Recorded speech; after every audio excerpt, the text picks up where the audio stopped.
My name is Chloe. I am 35 years old and I recently orchestrated the legal eviction of my own parents. But trust me, they brought every single bit of it upon themselves.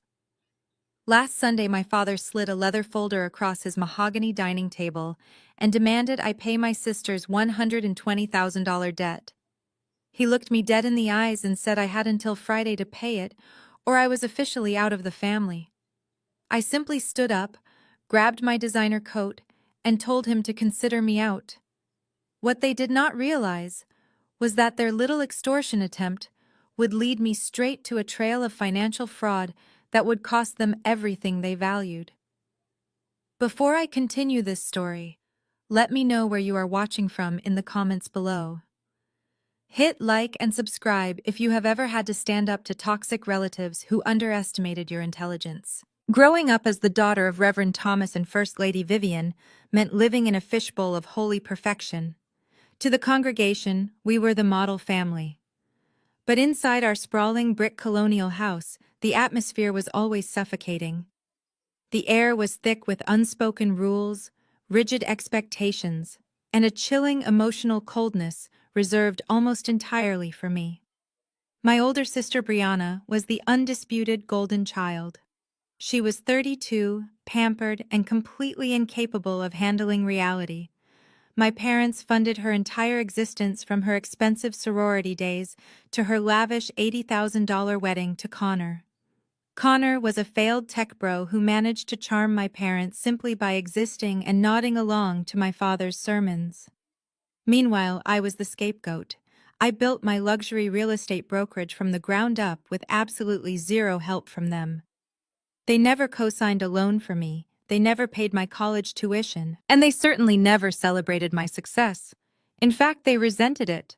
My financial independence was a threat to their control. I should have known this Sunday dinner was a trap.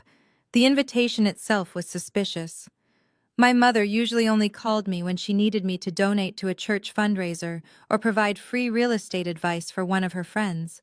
But this time, she insisted I come over for her traditional Sunday roast. When I arrived, the tension in the dining room was heavy enough to crack the crystal glasses. The steaming leg of lamb sat untouched in the center of the massive mahogany table. Nobody was speaking. The silence was unnatural, especially for Brianna, who usually spent these dinners bragging about her country club luncheons. I took my seat across from Brianna and Connor. Brianna was refusing to make eye contact with me. She kept staring down at her perfectly manicured hands, occasionally dabbing at her dry eyes with a linen napkin. Connor looked like a cornered rat. He was sweating through his expensive button-down shirt, shifting uncomfortably in his antique chair. At the head of the table sat my father, Reverend Thomas, looking exactly like the stern patriarch he played every Sunday morning. To his right was my mother, sitting straight-backed and wearing her Sunday best, her face a mask of practiced religious solemnity. I took a sip of my ice water and waited. I knew better than to ask what was wrong. In our family, asking questions only gave them power. Finally, my father cleared his throat. It was the exact sound he made right before delivering a heavy sermon about sacrifice and loyalty. Chloe. My father began, his voice dropping into that deep authoritative register he used to command the room. We have brought you here today because this family is facing a crisis, a spiritual and financial crisis. I set my glass down. I kept my face completely neutral. What kind of crisis? I asked quietly. My father reached down beside his chair and pulled out a thick black leather folder. He placed it directly in the center of the table, right next to the gravy boat. He looked at Connor, giving him a curt nod. Connor swallowed hard, refusing to look in my direction. Connor has experienced a significant setback in his business ventures, my father explained. The tech startup he was developing has unfortunately collapsed due to unforeseen market conditions. He has accumulated a substantial amount of debt to some very unforgiving investors. I looked at Connor. I knew for a fact his startup was nothing more than a flashy website and a series of empty promises. How much debt? I asked, cutting straight to the point. My father placed his large hand flat on top of the leather folder. $120,000, he said evenly. The number hung in the air like a lead weight. I almost laughed out loud. $120,000. And somehow, this was supposed to be my problem. That is unfortunate, I said smoothly. Have you spoken to a bankruptcy lawyer? Brianna finally looked up, her face twisting into an ugly mask of entitlement. A bankruptcy lawyer, she shrieked. Are you crazy? If Connor files for bankruptcy, it will ruin our credit. We would lose the country club membership. We would be a laughingstock in the neighborhood. You cannot let that happen to me, Chloe. I cannot let that happen to you? I repeated, my voice steady. Brianna, your husband is a grown man. His business failures are his responsibility. This is where my mother jumped in. First Lady Vivian always knew exactly how to twist the knife. She leaned forward, resting her elbows on the table, her eyes narrowing as she studied me. Chloe, she said, her tone dripping with condescension. You are 35 years old. You do not have a husband. You do not have children. You live alone in a massive penthouse, hoarding all of your wealth while your own flesh and blood is drowning. Family helps family. That is what God commands us to do. What good is all your real estate success if you refuse to bless the people who raised you? I stared at her, absorbing the absolute audacity of her words. Bless the people who raised me. They had not spent a single dime on me since I turned 18. They watched me struggle to pay rent during my early 20s, while they bought Brianna a brand new SUV for her college graduation. And now they wanted me to write a check for 6 figures to save a white man who had never worked a hard day in his life. I am not paying his debt, I said clearly and calmly. I am not a bank, and I am certainly not responsible for funding your lavish lifestyle, Brianna. The room erupted. Brianna burst into loud theatrical sobs, burying her face in Connor's shoulder. Connor muttered something under his breath about me being a cold corporate witch. But it was my father who silenced the room. He stood up, his towering frame casting a shadow over the table. His face was red with fury. He was not used to being defied, especially not by the daughter he had spent his entire life belittling. He picked up the leather folder and slid it forcefully across the polished wood. It stopped right in front of my plate. You will listen to me very carefully, Chloe, my father commanded, pointing a heavy finger at my face. Your sister owes $120,000. You are going to pay it. You are going to transfer the funds to Connor's account by this Friday. If you refuse to help your family in our hour of need, then you are no longer a daughter of mine. You are out of this family. The ultimatum hung in the suffocating air of the dining room. They actually thought this would break me. They thought the threat of losing their conditional toxic love would force me to open my checkbook. For a moment, nobody breathed. The only sound was the ticking of the grandfather clock in the hallway and Brianna's dramatic sniffling. The grandfather clock in the hallway ticked each second, feeling like a physical weight pressing down on the dining room. My father leaned back in his heavy oak chair, crossing his arms over his chest. His posture was a masterclass in intimidation. He fully expected me to crack. For 35 years, that was my designated role in this house. I was the shock absorber for their mistakes, the invisible daughter who only existed to make them look good or fix their problems. Beside him, my mother smoothed her linen napkin, her face set in a mask of righteous expectation. Brianna peeked through her fingers, waiting for me to surrender so she could go back to planning her next luxury vacation. Connor just stared at his plate, refusing to meet my gaze. They were waiting for the apology. They were waiting for me to reach into my designer purse, pull out my checkbook, and beg for their continued conditional love. I looked at the black leather folder sitting next to the gravy boat. Then I reached out, placed 2 fingers on the smooth leather cover, and slid it right back across the polished mahogany. It stopped perfectly in front of my father's plate. I am not giving you a single dime, I said. My voice did not shake. It was not loud or hysterical, it was ice cold. My father's confident expression shattered. His face flushed a deep, dangerous shade of purple. He planted his hands on the table and leaned forward. Excuse me? He snapped, his voice booming with the authority of a man who was used to commanding an entire congregation. I did not flinch. "You heard me perfectly," I replied.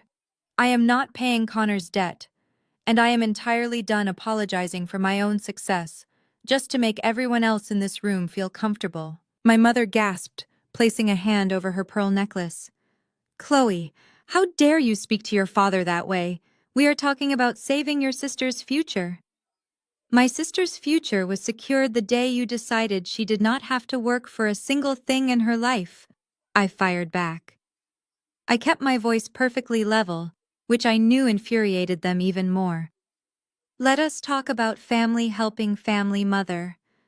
Let us talk about the winter I was 22 years old, working 2 jobs and begging you to just co-sign the lease on a tiny roach-infested studio apartment because I had no credit history.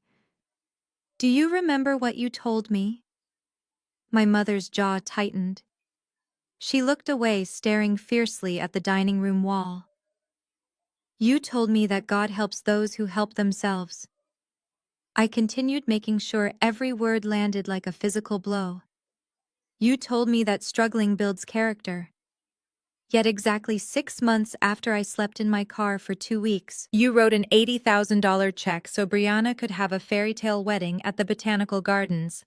"That was different," Brianna cried out, her face red and blotchy. "It was my wedding day. You are just jealous because nobody wants to marry you." I slowly turned my head to look at my older sister. I am not jealous of a woman who has to beg her little sister to bail out a man who cannot even keep a legitimate job. Connor finally looked up, his face flashing with defensive anger. "Now wait a minute," he stammered, trying to puff out his chest. "My tech venture was a legitimate risk. The market shifted. It happens to entrepreneurs all the time. You do not understand the pressure of building a startup." I laughed. It was a short, sharp sound devoid of any humor. "You did not build a startup, Connor. You paid a freelancer to make a flashy website, rented an expensive downtown office space you did not need, and spent the last 2 years playing ping pong with your fraternity brothers while calling yourselves executives. You played business. And you lost. Now you owe real money to real people, and you are terrified because for the first time in your life, your white male privilege is not going to save you from the consequences of your own incompetence." Connor opened his mouth to argue, but nothing came out. He shrank back into his chair, utterly defeated. "Enough," my father roared. He slammed his open hand down on the table. The crystal water glasses violently rattled against the wood. "You will not disrespect the head of this household. You will not insult your sister or your brother-in-law at this table." "Then stop asking me to fund their delusions," I said calmly. My father stood up. He towered over the table, pointing a shaking finger directly at my face. "You are arrogant, Chloe. You think because you have a little bit of money and a fancy title that you are better than us. You have forgotten where you came from. I am giving you one last chance to do the right thing. You pay this debt by Friday, or you are erased from this family. You will not be welcome at this table, you will not be welcome in my church, and you will not exist to me. Do you understand?" I looked at the three of them. I looked at the beautiful house that had always felt like a prison. I looked at the parents who had spent my entire life moving the goalposts, making sure I could never quite earn their affection. And suddenly, the heavy, suffocating weight I had carried in my chest for 35 years completely vanished. My father did not understand. He thought he was giving me an ultimatum. He did not realize he was handing me the key to my own cage. I pushed my chair back. The wooden legs scraped loudly against the hardwood floor. I stood up and smoothed the imaginary wrinkles from my tailored skirt. I walked over to the antique coat rack standing in the corner of the dining room. I pulled my camel hair coat from the brass hook and slipped it over my shoulders, taking my time to adjust the collar. I picked up my leather handbag and walked back toward the entryway, stopping just a few feet away from the dining table. They were all watching me in total silence. My mother looked confused. Brianna was still pouting, dabbing her eyes with the napkin. My father stood tall, his chin raised fully, expecting me to break down and apologize. He thought the threat of being disowned would terrify me into submission. I looked my father dead in the eye. You said, if I do not pay his debt, I am out of this family. I said, my voice ringing clear and steady through the quiet room. That is exactly what I said, my father replied, crossing his arms. I offered him a small, perfectly polite smile. Then consider me out. I turned my back on them. I did not look over my shoulder. I walked down the long, dimly lit hallway, my heels clicking a sharp rhythmic beat against the floorboards. I reached the heavy oak front door. I grabbed the brass handle, turned it, and stepped out into the crisp, cool evening air. I pulled the door firmly shut behind me. The loud click of the deadbolt falling into place echoed into the night. It was the absolute best sound I had ever heard. I walked down the brick driveway to my car, got in, and started the engine. I did not shed a single tear. I was free. The leather of my steering wheel was cold against my palms. I sat in the driver's seat of my car for exactly 1 minute, staring through the windshield at the perfectly manicured lawn of my childhood home. The warm glow of the dining room chandelier spilled out onto the front porch, casting long, distorted shadows across the brick walkway. Inside that house were the people who were supposed to protect me. Instead, they had just tried to serve me up on a silver platter to save their own fragile egos. I waited for the tears to come. I waited for the familiar tight ache in my chest that used to hit me every time my mother criticized my weight or my father dismissed my achievements. But nothing came. The well was completely dry. I put the car in drive and accelerated away from the curb, leaving the house and the suffocating neighborhood behind me. As I merged onto the main avenue leading toward the city, my mind shifted away from the emotional wreckage and locked into a cold, sharp, tactical mode. I am a luxury real estate broker. I negotiate multi-million-dollar deals with ruthless developers, demanding investors, and cutthroat attorneys. You do not survive in my industry by operating on emotion. You survive by analyzing the data, anticipating the next move, and protecting your assets. My father had just demanded a massive sum of money with an arbitrary Friday deadline. He was angry when I left, but before my refusal, his demeanor had been entirely too confident. Reverend Thomas did not make demands unless he felt he held all the cards. Something was wrong. I pressed the voice command button on my steering wheel. Call Maya, I instructed. The phone rang twice through the car speakers before my assistant picked up. Maya was 28, razor sharp, and the only person in the world who fully understood the inner workings of my business empire. I paid her a premium salary precisely because she was always ready for a crisis. Chloe. Maya answered, her voice crisp and alert, despite it being Sunday evening. I thought you were at the family dinner. Did you make it out alive? Barely, I said, keeping my eyes fixed on the taillights ahead of me. I need you on the clock right now, Maya. I am authorizing double overtime for the rest of the week. We have a major security situation. Maya immediately shifted into professional gear. I hear you. Tell me what we are looking at. They tried to shake me down for $120,000, I explained, my voice steady, as I navigated the highway on ramp. Connor apparently tanked his fake tech startup and owes some very angry people a lot of money.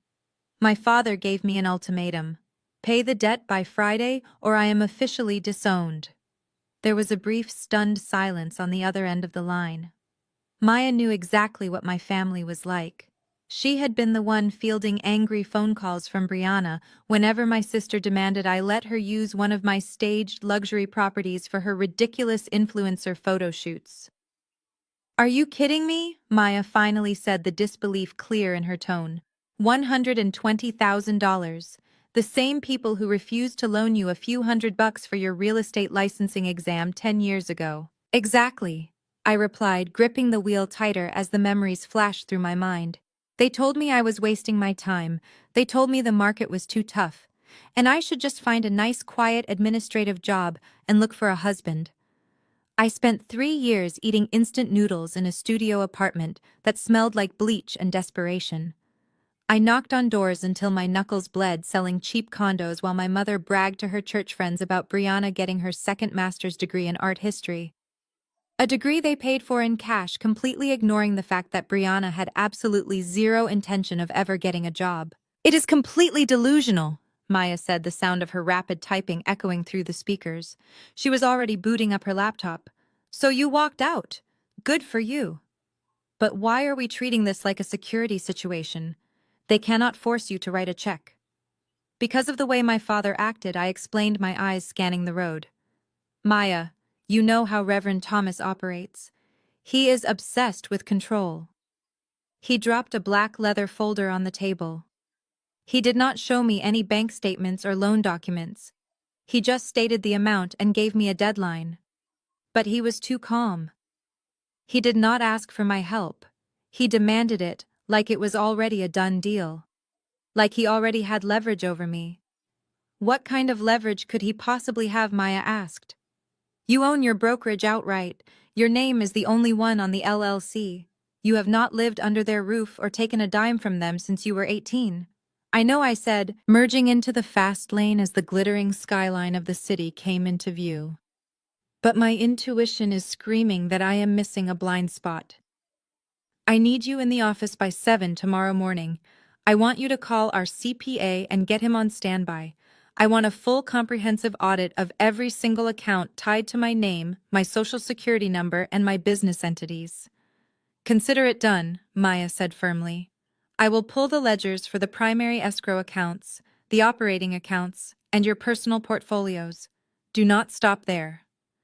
I instructed, my mind racing through every possible vulnerability. Check the secondary business accounts. Check the old credit lines I opened when I first started the agency. Check the property tax records for every single listing I personally own. I want a fortress built around my assets by noon tomorrow. If there is a single dollar unaccounted for, or a single inquiry on my credit report that I did not authorize, I want to know about it. I am setting up the secure portal right now, Maya confirmed. Do you want me to alert Attorney Sterling? Not yet, I said. Sterling bills by the hour, and he does not like fishing expeditions. Let us gather the data first. If we find a leak, I will call him myself. Understood, Maya said. Chloe, try to get some sleep tonight. You did the right thing by walking away. They have absolutely no right to your money. They never cared about what was right, I murmured, staring at the towering glass skyscrapers looming in the distance. They only care about keeping up appearances. And Brianna is the ultimate appearance. Thank you, Maya. I will see you in the morning. I ended the call and let the silence wash over the interior of the car.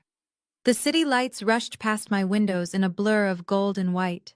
I was rapidly approaching my downtown high-rise, the physical manifestation of every late night, every rejected offer, and every moment of sheer willpower I had poured into my career. I had built a magnificent life for myself out of nothing. I was not going to let a failed tech bro and a spoiled golden child tear it down just to save their country club membership. I pulled into the secure underground garage of my building, waving briefly to the night attendant.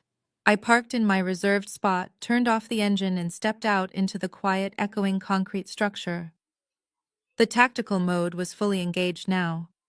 The initial shock of the dinner ambush had worn off, replaced by a deep humming current of protective energy. My father thought he was playing chess with the insecure little girl he used to bully. He had no idea he had just sat down at the table with a woman who negotiated multi-million-dollar contracts for breakfast. I walked toward the private elevator, pulled my keys from my bag, and prepared to tear my own financial history apart. I was going to find out exactly why Reverend Thomas was so confident. And if he had crossed a line, I was going to make sure he regretted it for the rest of his life. The clock on my kitchen wall hit exactly midnight. I was pacing the length of my penthouse living room, my bare feet sinking into the plush rug. The floor-to-ceiling windows offered a panoramic view of the city skyline, a sea of glittering lights that usually brought me peace. Tonight, they just looked like a million eyes watching me. My intuition was screaming. It was a physical sensation, a tight knot in my stomach that had not gone away since I walked out of my parents' house. Reverend Thomas was an arrogant man, but he was not a foolish one.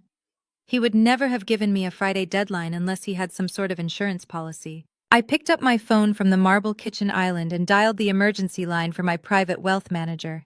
His name was Julian, and he managed the high-yield portfolios I kept separate from my main business operations.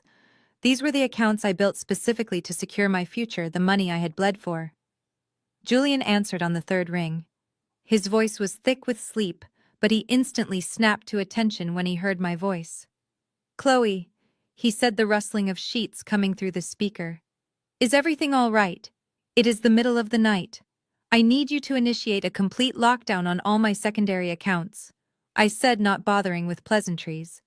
"I need a hard freeze on my personal trusts, the escrow overflow accounts, and any line of credit attached to my social security number. Nobody moves a single cent in or out without my verbal authorization on a recorded line." I heard the sound of Julian sitting up, a heavy thud, as he grabbed his laptop from his nightstand. A hard freeze. He repeated, his tone shifting from sleepy to deeply concerned. "Chloe, a hard freeze on accounts of your size flags the Federal Reserve. It freezes pending property transactions. What exactly is going on? Are we looking at a corporate breach?" "I am treating it as a hostile family situation," I replied, staring out at the dark city. "Just do it, Julian. Put the walls up." I heard the rapid clacking of his keyboard. Julian was fast. He had been managing my wealth for 6 years, and he knew exactly how protective I was of my assets. There was a tense silence on the line for about 30 seconds. I kept pacing, my heart hammering a steady rhythm against my ribs. Then the typing stopped. The silence that followed was not the quiet focus of a man doing his job. It was the heavy, suffocating silence of a man who had just found a bomb under the floorboards. "Chloe," Julian said. His voice was completely different now. The professional calm was gone, replaced by a sharp, urgent edge. "What is it?" I asked, stopping dead in my tracks. "If you are instituting a hard freeze right now, we have a very significant problem," Julian said slowly, as if he was carefully choosing his words, so I would not panic. "Explain it to me," I demanded. "I am looking at your secondary portfolio ledger," Julian said. "You are asking me to lock down all assets to prevent unauthorized movement, but you just authorized a massive collateral transfer exactly 4 weeks ago." The air left my lungs. The penthouse suddenly felt freezing cold. "I did not authorize any transfer." "4 weeks ago," I said, my voice dropping to a harsh whisper. "I have been in back-to-back acquisition meetings all month. I have not touched the secondary portfolio since January. What transfer are you talking about?" Julian exhaled sharply. The keyboard clicked a few more times. "Chloe, I am looking at a finalized commercial loan agreement. It was processed through a subsidiary branch. $120,000 was dispersed to a business account under the name Connor Sullivan. And the guarantor on the loan, the person providing the collateral to secure the debt, is you. Your signature is on the digital file." I closed my eyes. The room tilted dangerously. The pieces of the puzzle slammed together with sickening clarity. The Sunday dinner, the leather folder, the sudden demand for exactly $120,000 by Friday. My father did not call me there to ask for a bailout. He called me there to cover up a crime. They had already taken the money. They had already gambled it away. The dinner was just a twisted performance to force me into paying off a debt they had already tied to my name. "Read me the details," I commanded, forcing the panic down and letting the cold, calculating rage take over. "How did they bypass the security protocols? How did they get my signature without me sitting in a branch office?" "They did not need you in the office," Julian explained, his voice tight with stress. "The loan was executed using a durable power of attorney. The document lists your mother, Vivian, as your designated financial proxy. It was notarized and filed with the bank legal department. Because she had the power of attorney, she was able to co-sign the commercial loan on your behalf, using your secondary trust as the collateral. A durable power of attorney." My mind raced back through the years, searching for the moment I would have ever been foolish enough to give my mother that kind of control. And then it hit me. The memory was so sharp it almost took my breath away. 5 years ago. I was 30 years old and working myself to the bone trying to close my first major commercial real estate deal. I had ignored a dull ache in my side for weeks until my appendix ruptured right in the middle of a client walkthrough. I was rushed to the hospital in critical condition and immediately taken into emergency surgery. The infection was severe. I spent 10 days in the intensive care unit, heavily medicated, and slipping in and out of consciousness. During that time, my lease was up for renewal, and my business accounts needed to be managed to keep the brokerage afloat. My mother had brought a stack of papers to my hospital bed. She told me it was just standard paperwork to allow her to pay my rent and handle the agency payroll while I was incapacitated. I had trusted her. I had signed the papers while pumped full of morphine, believing she was finally stepping up to be the mother I needed. "They kept it," I whispered to the empty room. "They kept the paperwork from the hospital." "What did you say?" Julian asked over the phone. "My mother used a medical power of attorney from 5 years ago," I explained, my voice devoid of any emotion. "I was in the intensive care unit. She told me it was to pay my rent. She kept the document, altered the dates, and used it to commit wire fraud." "Jesus Christ," Julian muttered. "Chloe, if they default on this loan, the bank will automatically liquidate your trust to cover the debt. The first payment is due this Friday. That is why the deadline was set. If the money does not hit the account by Friday, the bank triggers the collateral clause." My father thought he was a genius. He thought he could forge my name, steal my money, and then use my own assets as a hostage to force me to pay Connor's debt. If I refused, my credit would be destroyed and my money would be taken anyway. He thought he had trapped me in a corner where my only option was to submit. He was wrong. "Julian," I said, my voice hardening into steel, "I want the hard freeze executed right now. Do not flag the collateral account just yet. Let them think the trap is still set. But I want a full trace on where that $120,000 went. Every transaction, every wire transfer, every ATM withdrawal. Find out exactly how Connor spent my money."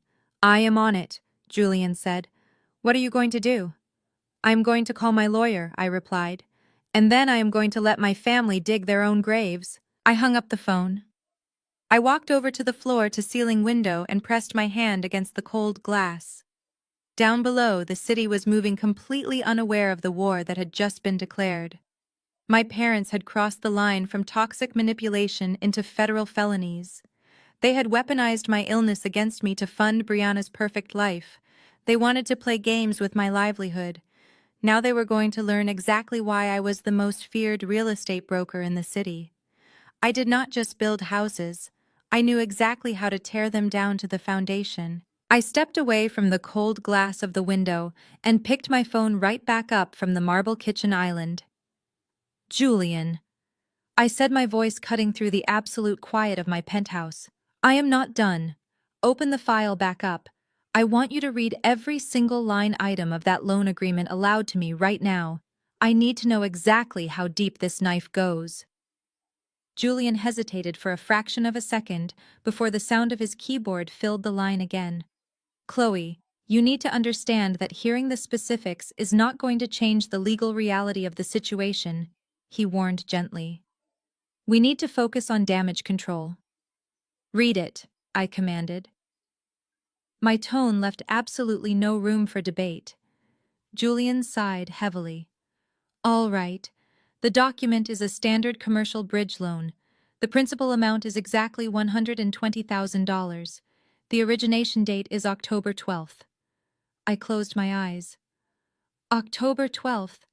It was my 35th birthday. While I had been sitting in a high-end steakhouse celebrating a record-breaking quarter with my real estate team, my parents had been sitting in a bank branch using my forged signature to steal my future. My mother had even sent me a text that morning with a Bible verse about the blessings of honesty and hard work. The absolute hypocrisy of it made my stomach physically churn.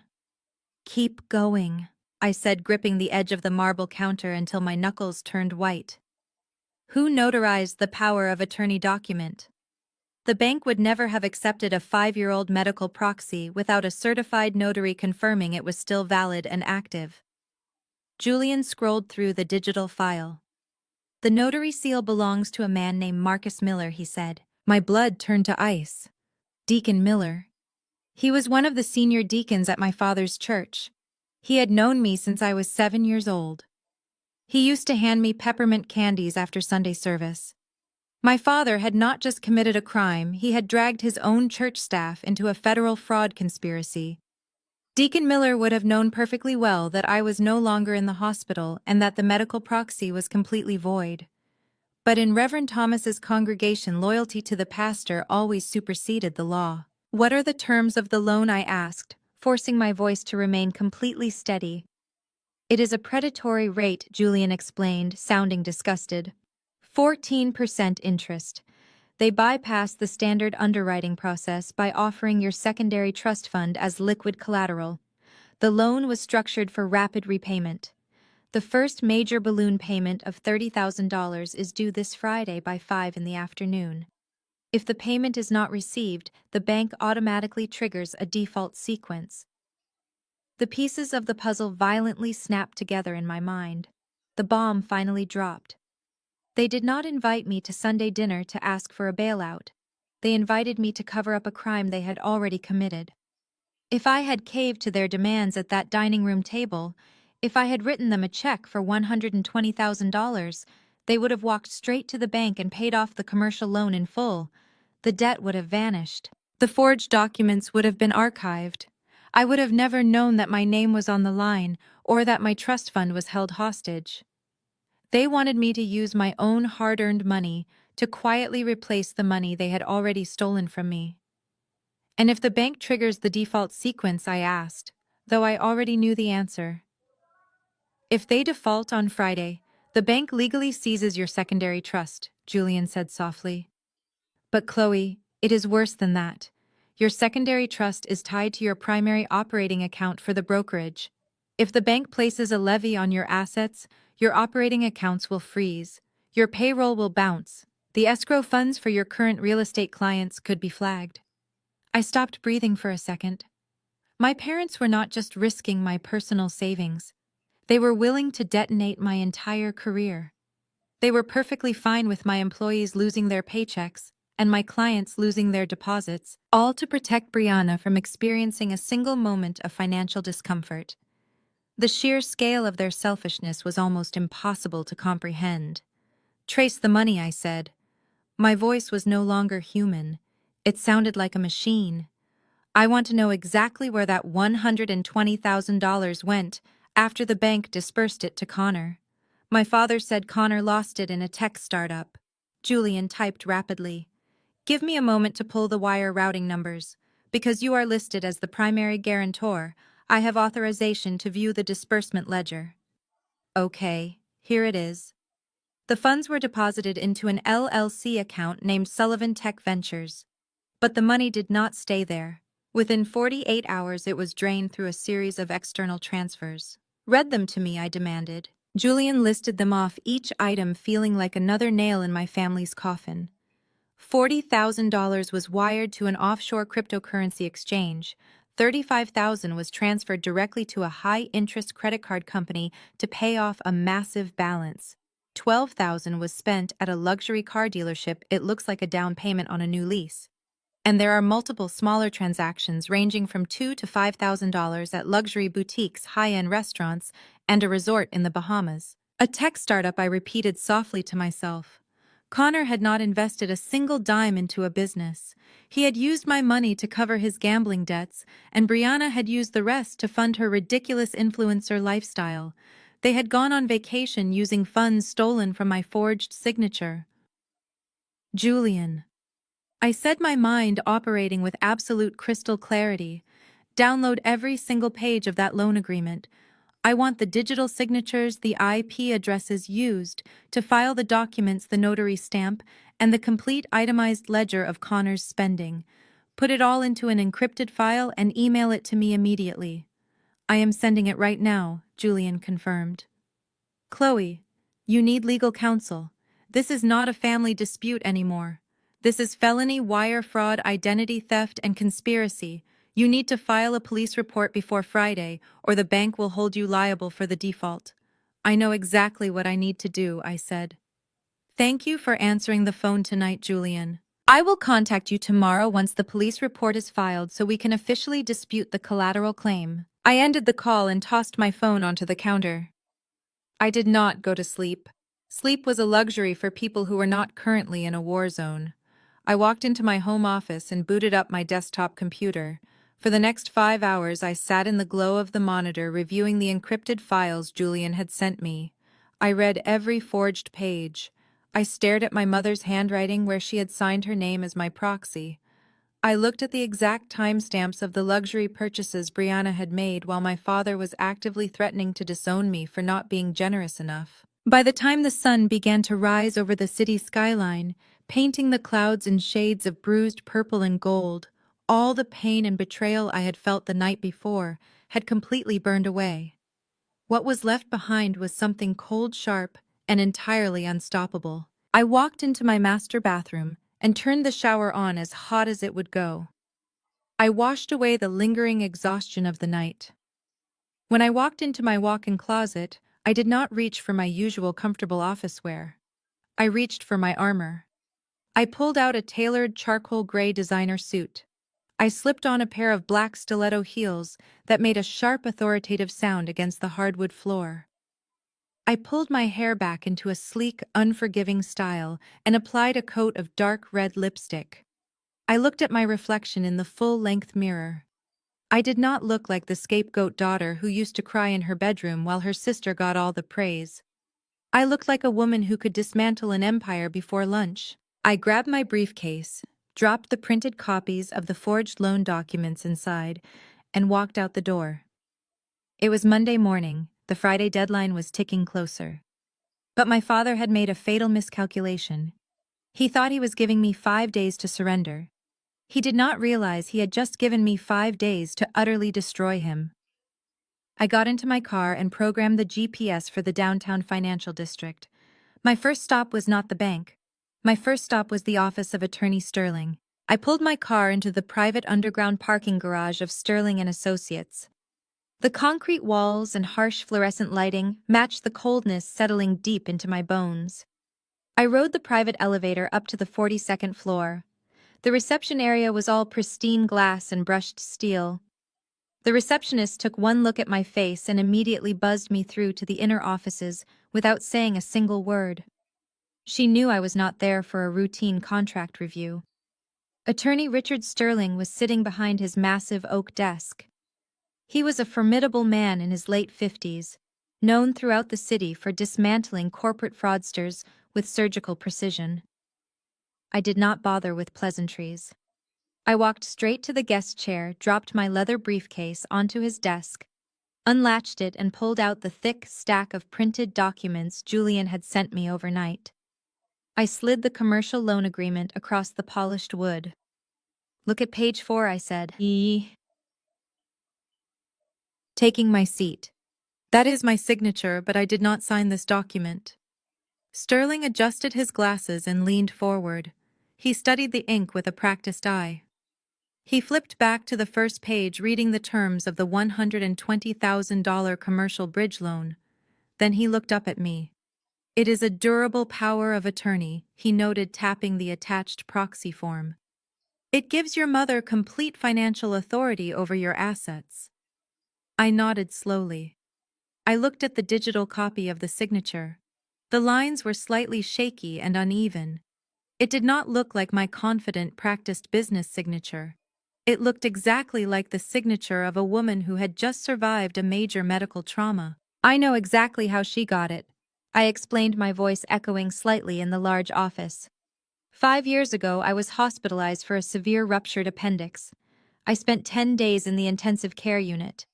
The infection was massive. I was heavily medicated on intravenous painkillers, drifting in and out of consciousness for the first 4 days.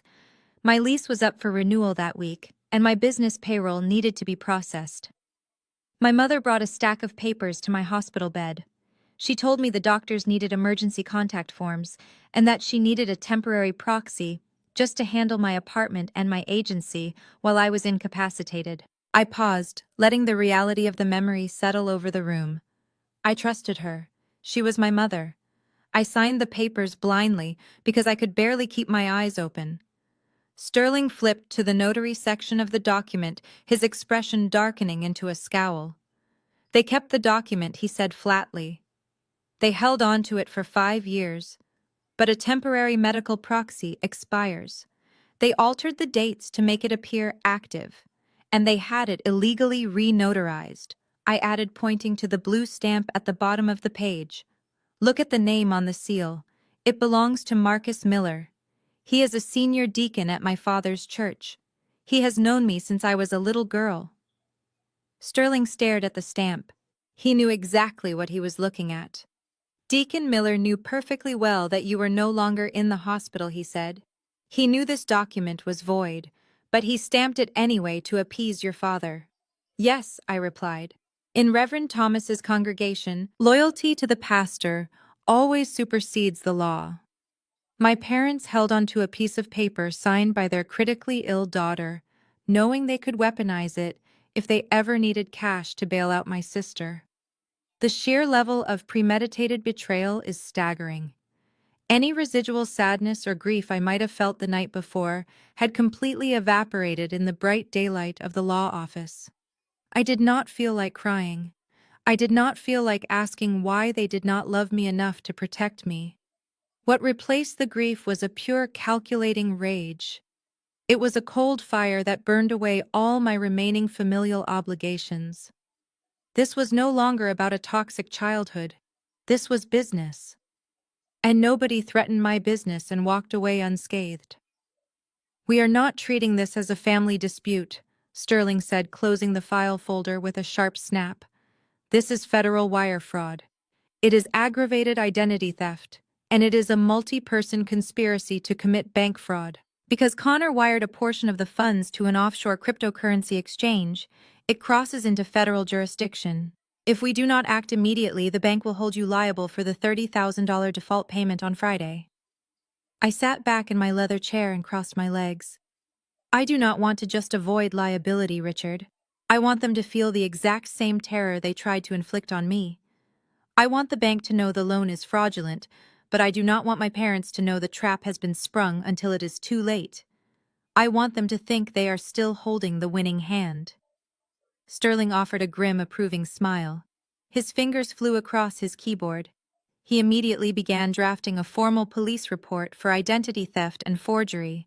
He then pulled up his secure portal and dialed the direct line to the bank's Federal Fraud Investigation Unit. I sat quietly and listened as my attorney systematically dismantled my family's criminal plot. "Because the loan was secured using your secondary trust, the bank will immediately initiate a hard freeze on Connor's accounts the moment we file the fraud affidavit," Sterling explained while on hold with the investigators. "The bank will lock down everything with his social security number attached to it to prevent any further hemorrhaging of the stolen funds. Connor will not be able to buy a cup of coffee, let alone pay off his angry investors. Furthermore, my firm will launch an independent audit into the notary record of Deacon Miller. If he falsified a legal document to facilitate financial theft, he will lose his license and face potential prison time." We spent the next 3 hours finalizing the affidavits and securing the legal firewalls around my business entities. I signed the official police report swearing under penalty of perjury that I did not authorize the commercial loan. By the time I walked out of Sterling's office, the machinery of justice had been fully activated. The bank was notified. The accounts were flagged. Connor's stolen money was about to hit a massive brick wall. My father thought his Friday deadline was a guillotine hanging over my neck. He thought I would be too scared of losing my family to fight back. He did not realize I had just seized the rope. I got back into my car and drove toward my real estate brokerage. The downtown traffic was heavy, but my mind was completely clear. I had a multi-million-dollar empire to run, and I was not going to let my family's criminal incompetence interrupt my schedule. I pulled up to my glass-fronted office building and walked into the grand lobby. Maya, my assistant, was already waiting at the front desk with a steaming cup of black coffee and my morning briefing. Everything is locked down, Maya said quietly as we walked toward my private office. The accounts are completely secure. Our certified public accountant confirmed that not a single dollar of your primary operating funds was compromised. Excellent, I said, taking a sip of the coffee. What is my schedule for this afternoon? You have a 2:00 viewing with the investors from Chicago for the new waterfront portfolio, Maya replied, handing me a sleek tablet with the property details. I walked into my office and set my briefcase down. I smoothed my charcoal gray suit jacket and looked out the window at the bustling city below. I was ready to close a massive deal. I was ready to do exactly what I did best. But as I prepared for my meeting, I knew the fallout from the bank freeze was imminent. Connor's cards were going to start declining. The money he promised his shady investors was going to vanish into thin air. And knowing Brianna, she was not going to suffer in silence. The day was far from over, and the real confrontation was just about to begin. By 2:00 that afternoon, the trap I had set with Attorney Sterling finally snapped shut. I was standing in the center of my brokerage lobby, which was designed with floor-to-ceiling glass and imported Italian marble. I was in the middle of pitching a $5 million commercial waterfront portfolio to a very conservative group of investors from Chicago. The presentation was going flawlessly. I had total command of the room, and the investors were nodding along to my projected return rates. And then the private elevator doors at the end of the hall violently chimed open. Brianna and Connor marched out of the elevator like they owned the building. Brianna was wearing oversized designer sunglasses and carrying a brand new leather handbag that was undoubtedly purchased with my stolen trust fund money. Connor looked absolutely frantic. His face was flushed, his tie was loosened, and he was clutching his phone in his hand like it was a lifeline. He looked less like a tech entrepreneur and more like a man who was running out of oxygen. Chloe Connor shouted. His voice echoed harshly off the marble walls, completely shattering the professional hushed quiet of my office space. My investors stopped mid-sentence, turning in their leather chairs to stare at the commotion. Maya immediately stepped out from behind the reception desk, her hand reaching for the security button under the counter. I held up a hand to stop her. I did not need security. I needed an audience. "Excuse me for one moment, gentlemen," I said smoothly to the Chicago investors, offering them a perfectly calm, reassuring smile. "We have a minor family emergency that requires my brief attention. Maya, please take them to the executive conference room, pull up the zoning maps we discussed, and pour them some sparkling water." Once Maya had expertly escorted my clients down the hall and out of earshot, I turned my attention to the two trespassers. Connor stormed right up to me. His chest puffed out in a pathetic display of physical intimidation. He was trying to use his height and his deep voice to scare me, falling back on the same unearned confidence and privilege he had used to coast through his entire life. "What the hell did you do?" Connor demanded aggressively, waving his smartphone inches from my face. "I just tried to pay for a business lunch with my potential partners, and my corporate card was declined. I checked my banking app, and every single account with my name on it says, 'Frozen pending federal review.' Did you do this?"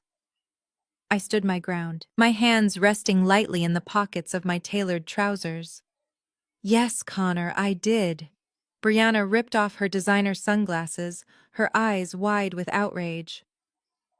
"Are you insane?" she shrieked, stomping her foot on the marble floor like a petulant toddler. "You have no right to touch his money. Dad told you to pay the debt, not hack into his bank accounts. Do you know how humiliating it was for him to get his card declined in front of his colleagues?" I let her finish her tantrum. Then I stepped closer to Connor, invading his personal space until he instinctively took a step back. "It is not your money, Connor," I said, my voice dangerously low but carrying perfectly across the empty lobby, "and I did not hack into anything. I simply sat down with my private wealth manager and Attorney Sterling this morning. I informed them that the $120,000 commercial bridge loan you took out last month was secured using a forged durable power of attorney. The bank fraud investigation unit was very interested to hear that I had not authorized the collateral transfer." Connor completely froze. The aggressive chest-puffing posture vanished in an instant, replaced by sheer unadulterated panic. The blood drained from his face so fast he looked physically ill. He opened his mouth but no words came out. Brianna looked back and forth between us, clearly lacking the capacity to understand the legal gravity of the situation. "What are you talking about?" she snapped. "What forgery?" "Dad handled the loan. It was a family favor. You are just trying to sabotage Connor's startup because you are bitter and jealous of our success." I laughed out loud. It was a sharp, biting sound that contained absolutely zero humor. "A family favor," I repeated. "Is that what my father told you? He told you he magically secured a six-figure business loan for your husband without mentioning that he used my personal trust fund as the collateral. He forged my signature using an expired medical proxy from when I was lying in the intensive care unit 5 years ago." Brianna blinked, her perfectly contoured face contorting in confusion. "That is a lie," she said, but her voice lacked its usual arrogant conviction. "Dad would never do that. Dad did exactly that," I shot back. "And because of it, your husband is currently under active investigation for federal wire fraud and identity theft." Connor suddenly found his voice. "You cannot do this to me," he stammered, pointing a shaking finger at my face. "I will sue you. I will sue you for financial sabotage and defamation. You cannot just freeze my corporate accounts without a court order." I looked at him with absolute unfiltered disgust. "A court order is exactly what is coming next, Connor. You are standing in the middle of my luxury brokerage threatening to sue me using money you stole from me. You think you can intimidate me because you are accustomed to getting your way. But in the eyes of the federal government, you are just a common thief holding a forged check." I walked over to the reception desk and picked up a thick manila folder Maya had left sitting there for me. It was the background dossier Attorney Sterling's private investigator had compiled early this morning. I walked back and slapped the heavy folder directly against Connor's chest. He fumbled awkwardly to catch it before it hit the floor. "By the way," I said, shifting my gaze directly to Brianna, "I know exactly where my money went." Connor frantically tried to keep the folder closed, but Brianna snatched it right out of his trembling hands. "What is this?" she demanded. "That is the itemized transaction ledger of Connor's brilliant tech startup," I explained, crossing my arms over my chest. "Go ahead, Brianna. Open it. Read about the $40,000 he wired to an offshore cryptocurrency casino in the Bahamas. Read about the $35,000 he used to pay off his secret high-interest credit cards. And more importantly, turn to page 3 and read about the $12,000 he spent securing a luxury apartment lease in Miami for a woman named Jessica." Brianna's eyes scanned the printed documents, her lips parting in absolute horror. The color completely washed out of her face. "Connor, what is this?" she whispered, her voice cracking. "What cryptocurrency? Who is Jessica? You told me the market shifted." "He lied to you, Brianna," I said, driving the final nail into the coffin of their perfect marriage. "Just like Dad lied to you. There is no startup, there are no investors. The only thing Connor has been doing for the last 2 years is gambling away money he did not have and playing house in Miami. And when his extremely dangerous debt collectors finally came calling, he and Dad decided to steal my future to cover his tracks." Connor reached out for Brianna's arm. "Baby, please, just let me explain," he begged, his voice high and desperate. Brianna ripped her arm away, her face flushing with a violent mix of utter humiliation and rage. "Do not touch me," she screamed. She swung her hand and slapped him directly across the face. The sound echoed like a gunshot in the quiet lobby. Connor stumbled backward, holding his red cheek, completely speechless. But Brianna could never admit that her perfect life was a pathetic sham, and she could certainly never admit that the sister she had spent her life bullying was actually right. Her ego simply would not allow it. She turned her furious, tear-filled eyes back to me. "This is all your fault," Brianna hissed, her body physically shaking. "You could have just paid the debt. You could have just written the check on Sunday, and none of this would be happening. You ruined my marriage. Dad was right about you. You are a cold, selfish, miserable person." I stared at her, completely unfazed by her tears. "I am not your safety net, Brianna. And I am certainly not going to pay for your husband's mistress. You think you have won, she yelled, stepping toward me with clenched fists. You think because you froze the accounts you are safe. Dad is selling Big Mama's house. He is finalizing the sale with a private developer this Friday afternoon. He is going to use the cash from the estate to pay off the bank and fix this entire mess. And when he does, you are going to be left with absolutely nothing. No family, no inheritance, nothing. She spun around on her heels, shoving roughly past Connor, and stormed back toward the elevators. Connor hesitated for a second, looking at me with pure hatred, before scurrying after her like a beaten dog. The elevator doors slid shut, leaving me standing alone in the pristine marble lobby. I took a deep cleansing breath, smoothing the front of my suit jacket. Big Mama's house. So that was my father's ultimate backup plan. He was going to sell my grandmother's beautiful historic brick estate just to bail out his criminal son-in-law and save his own reputation. I walked back down the hall toward the executive conference room, a slow, dangerous smile spreading across my face. My father thought he was selling the family home to an anonymous private developer. He had absolutely no idea who that developer actually was. I opened the heavy glass door and walked back into my meeting, ready to close my deal and prepare for Friday. I stepped back into the executive conference room, closing the heavy glass door behind me to completely seal off the chaos Brianna and Connor had just brought into my sanctuary. The Chicago investors were sitting around the long mahogany table, nursing their glasses of sparkling water. Maya had done an excellent job keeping them distracted with the zoning maps, but they still looked slightly on edge. I walked straight to the head of the table, projecting an aura of absolute unshakable calm. I apologize for the brief interruption, gentlemen, I said smoothly, taking my seat and opening my portfolio. In luxury real estate, as I am sure you know, we occasionally have to deal with overzealous individuals who do not understand the boundaries of professional conduct. Now let us return to the projected capitalization rates for the waterfront properties. I did not miss a single beat. Within 45 minutes, the investors had completely forgotten about the shouting match in the lobby. We shook hands, signed the preliminary letters of intent, and I secured a $5 million deal right there on the spot. Once I escorted them to the private elevators and bid them farewell, Maya practically sprinted over to my desk. We both knew the reality of what had just happened. The trap had successfully closed, and my family was officially in a freefall. By Wednesday morning, the silence from my parents was deafening. I knew Connor was drowning in the reality of his frozen accounts. I knew Brianna was probably hyperventilating in her mother's living room, realizing her luxury lifestyle had just hit a brick wall. But my father, Reverend Thomas, had not called. My mother, First Lady Vivian, had not texted. They were regrouping. They were preparing their next move, and knowing my parents, it was going to be deeply manipulative and highly public. At exactly 10 o'clock on Wednesday morning, my office phone rang. Maya transferred the call, noting that it was not a client. It was Sister Beatrice, the head secretary at my father's church. "Good morning, Chloe," Sister Beatrice said. Her voice was thick with that exaggerated syrupy sweetness she only used when she was delivering bad news or passing judgment. "Your mother, First Lady Vivian, has requested your presence at an emergency meeting with the Board of Elders this evening at 7 o'clock. I leaned back in my leather chair, staring at the ceiling.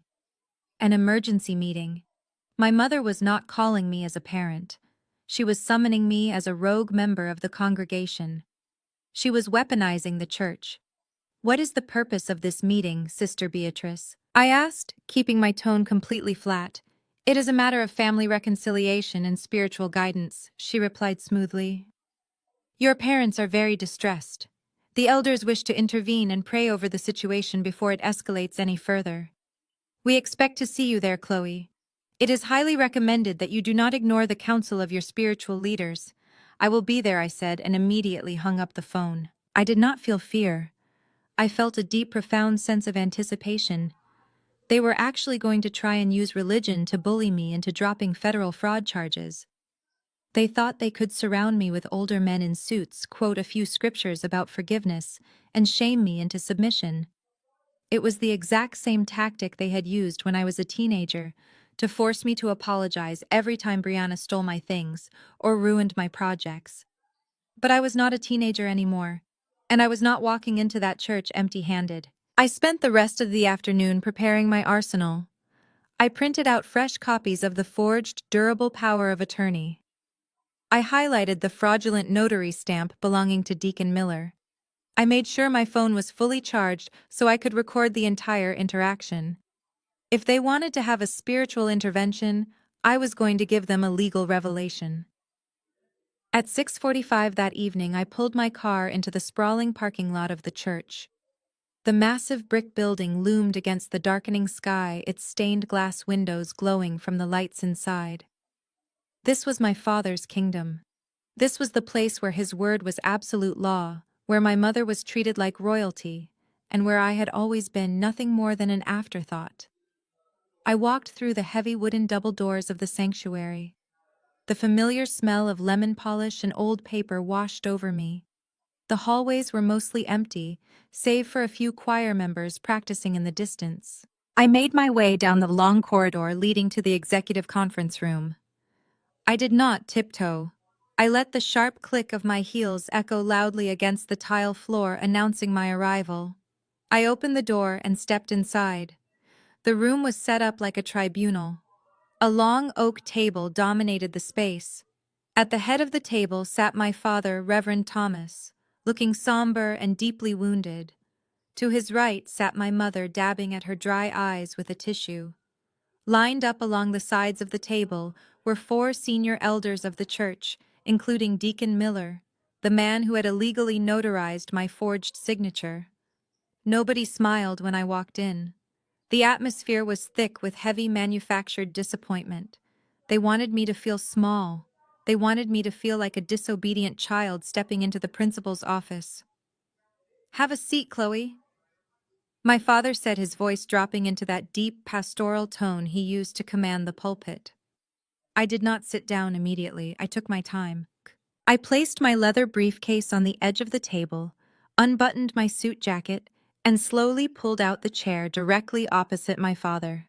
I sat down, crossed my legs, and looked at each of the elders in turn, letting my gaze rest just a little bit longer on Deacon Miller. He shifted uncomfortably in his seat, refusing to meet my eyes.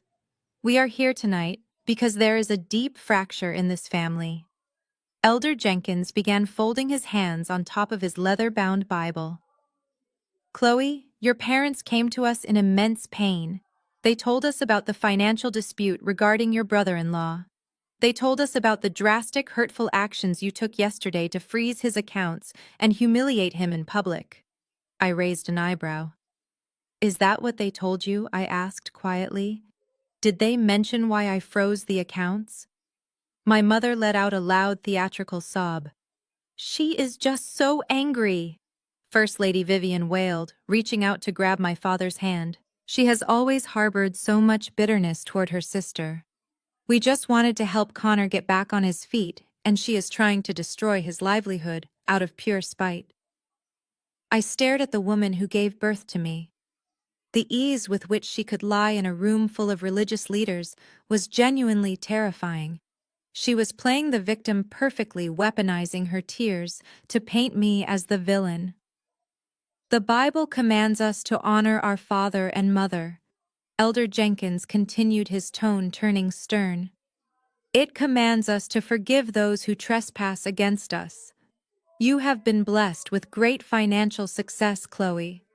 But what good is all that money if your soul is corrupted by greed and vengeance? We are asking you, as your spiritual authority, to unfreeze those accounts tomorrow morning. Drop these ridiculous legal threats. Reconcile with your family." I let the silence hang in the air for a long moment. I looked at the men sitting around the table, these men who claimed to stand for truth and justice, who were perfectly willing to help my parents extort me just to maintain the illusion of a perfect pastoral family. I reached over to my leather briefcase. I snapped the gold latches open. The sharp sound echoed like a gunshot in the quiet room.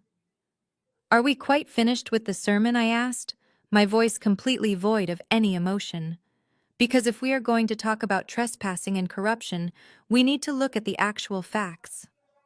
I pulled a thick stack of papers from my briefcase and placed them gently on the polished oak table.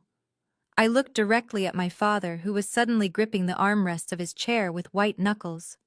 The intervention was officially over. The deposition was about to begin. I slid the first manila packet across the polished oak table directly toward Elder Jenkins. He looked down at it, then back up at me, his brow furrowed in confusion. I did not wait for his permission to speak.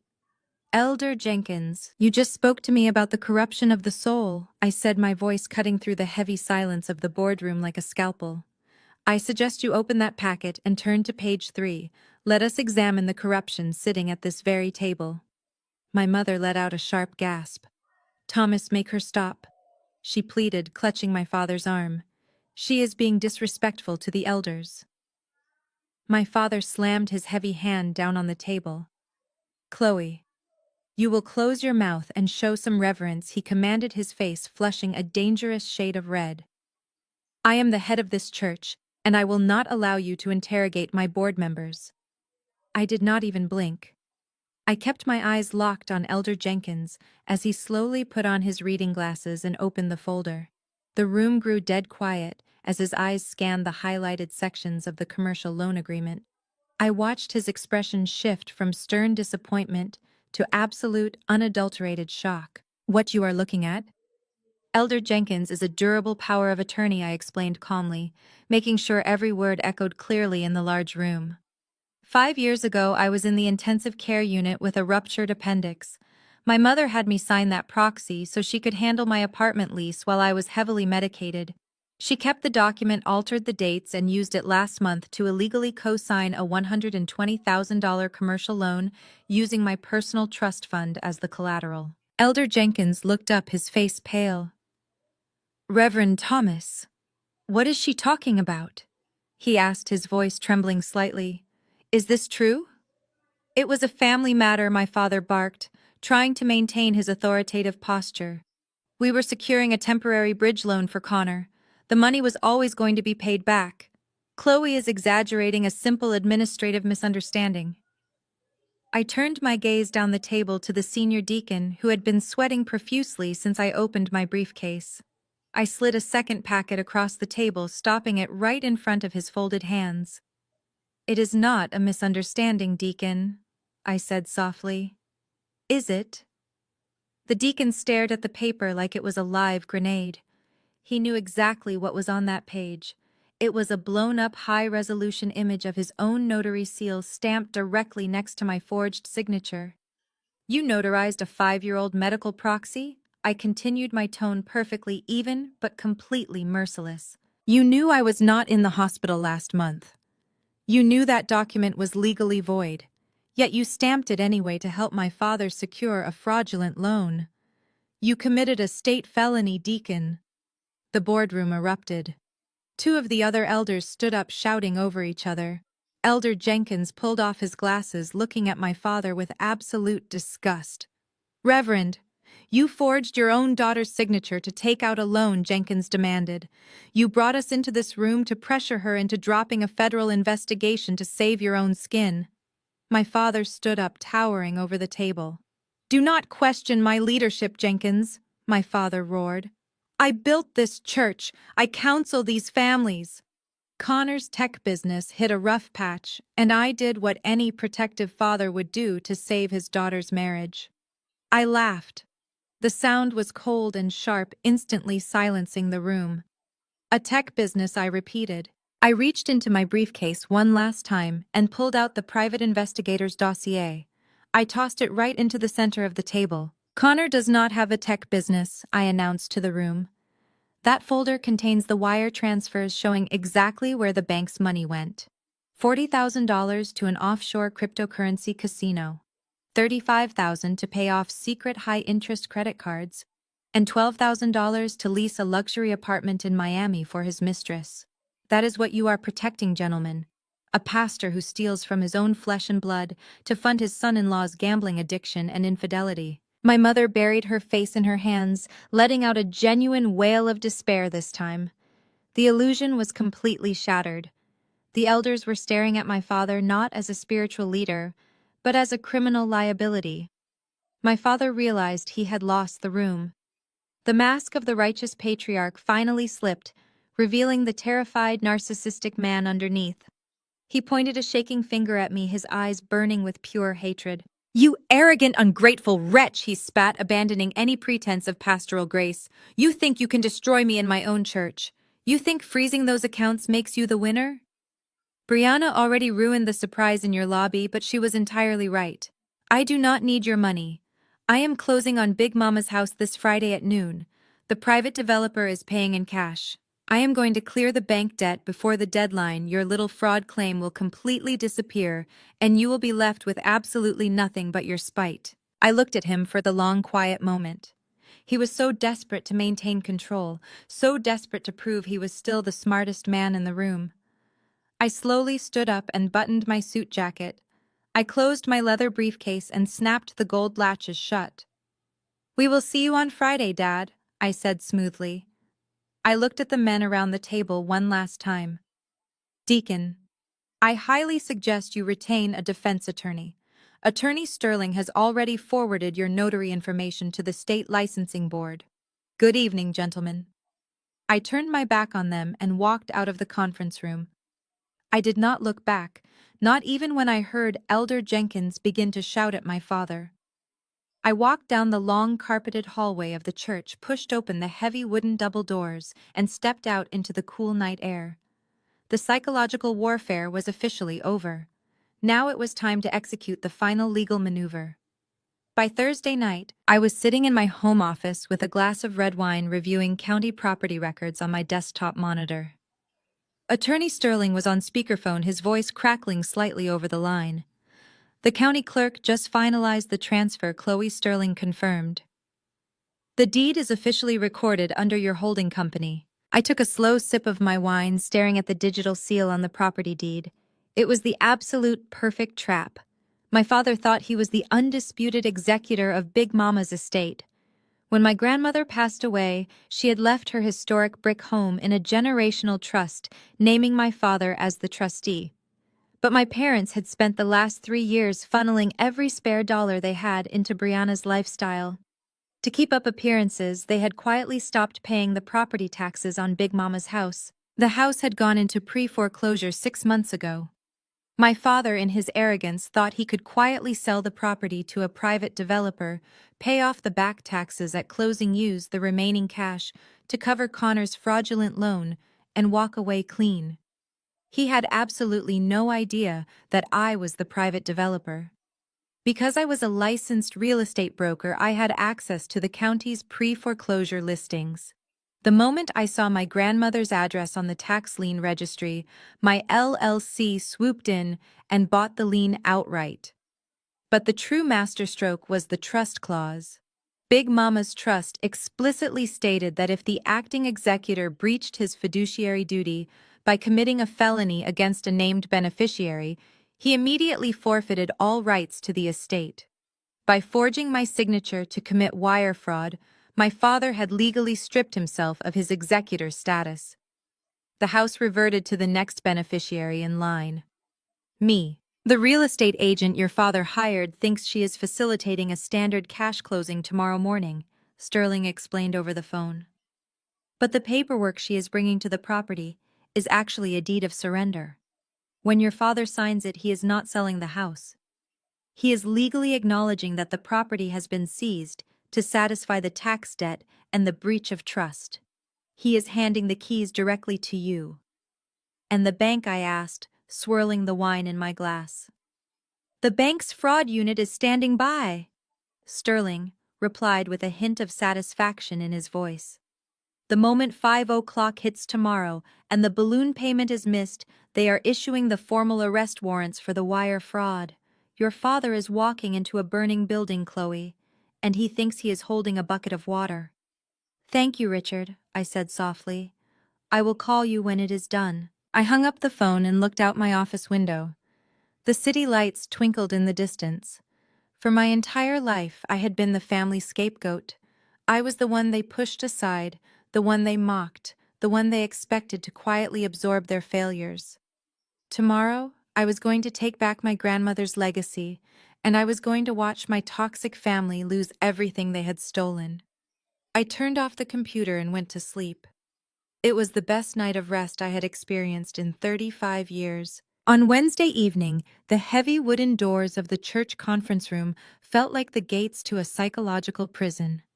I had received a formal summons earlier that day, not from my mother or my father, but directly from the Board of Elders. First Lady Vivian had executed her most predictable and manipulative maneuver. She had weaponized the congregation against me. When she could not control me as a mother, she decided to summon me as a rogue member of her flock, bringing the full weight of the church hierarchy down on my shoulders to force me into submission. I walked into the room, my heels clicking sharply against the polished hardwood floor. The air was thick with the scent of lemon furniture polish and old paper mixed with a heavy manufactured sense of disappointment. The room was arranged exactly like a tribunal. A massive oak table dominated the space. At the head of the table sat my father, Reverend Thomas, wearing a dark, impeccably tailored suit. He had his hands folded tightly in front of him, his face set in a mask of pious suffering. To his right sat my mother, dabbing at her perfectly dry eyes with a lace handkerchief. Lined up along the sides of the table were 4 senior elders of the churchmen I had known since I was a little girl. Among them was Elder Jenkins, a man whose approval my father desperately relied on, and Deacon Miller, the man whose fraudulent notary stamp was currently sitting in a file in my lawyer's office. They all looked at me with varying expressions of pity and stern disapproval. I did not let their silent judgment break my stride.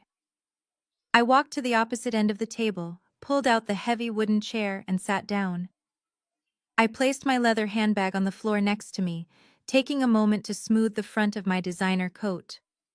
I made sure my phone was resting face down on the table with the voice memo recording app already running. If they wanted to have an intervention, I was going to ensure every single word was documented. "Let us begin with a word of prayer," Elder Jenkins said, his voice deep and solemn. I did not bow my head. I kept my eyes wide open, watching my parents as Elder Jenkins asked God to soften hardened hearts, to cast out the spirit of vengeance, and to restore the sacred bond of family unity. He used his prayer as a passive-aggressive weapon, painting me as a lost, bitter soul who needed to be guided back to the light. It was the exact same spiritual manipulation they had used on me throughout my entire childhood. Whenever Brianna did something cruel, I was the one who was prayed over for lacking the grace to forgive her. "Amen," my father echoed loudly finally, looking up to meet my gaze. His eyes were cold and commanding. "Chloe, we have brought you here tonight because this family is bleeding. Your mother and I came to the elders in absolute despair over the unprovoked and vicious attack you have launched against your sister's husband." I leaned back in my chair, keeping my face completely neutral. "Unprovoked attack," I repeated softly. "Is that how we are framing it?" First Lady Vivian immediately seized the stage. She leaned forward, her face twisting into an expression of profound agony. "Chloe, how could you do this to us?" she wailed, her voice carrying a theatrical tremor. "We asked you for help. We humbled ourselves to ask for your financial assistance because Connor made a simple business mistake. And instead of showing mercy, you locked his accounts. You publicly humiliated him in your office. You are trying to destroy his livelihood just because you have always been jealous of Brianna's happiness." I stared at the woman who gave birth to me. The ease with which she could weave a web of lies in front of her spiritual peers was genuinely terrifying. She completely omitted the fact that they had forged my signature.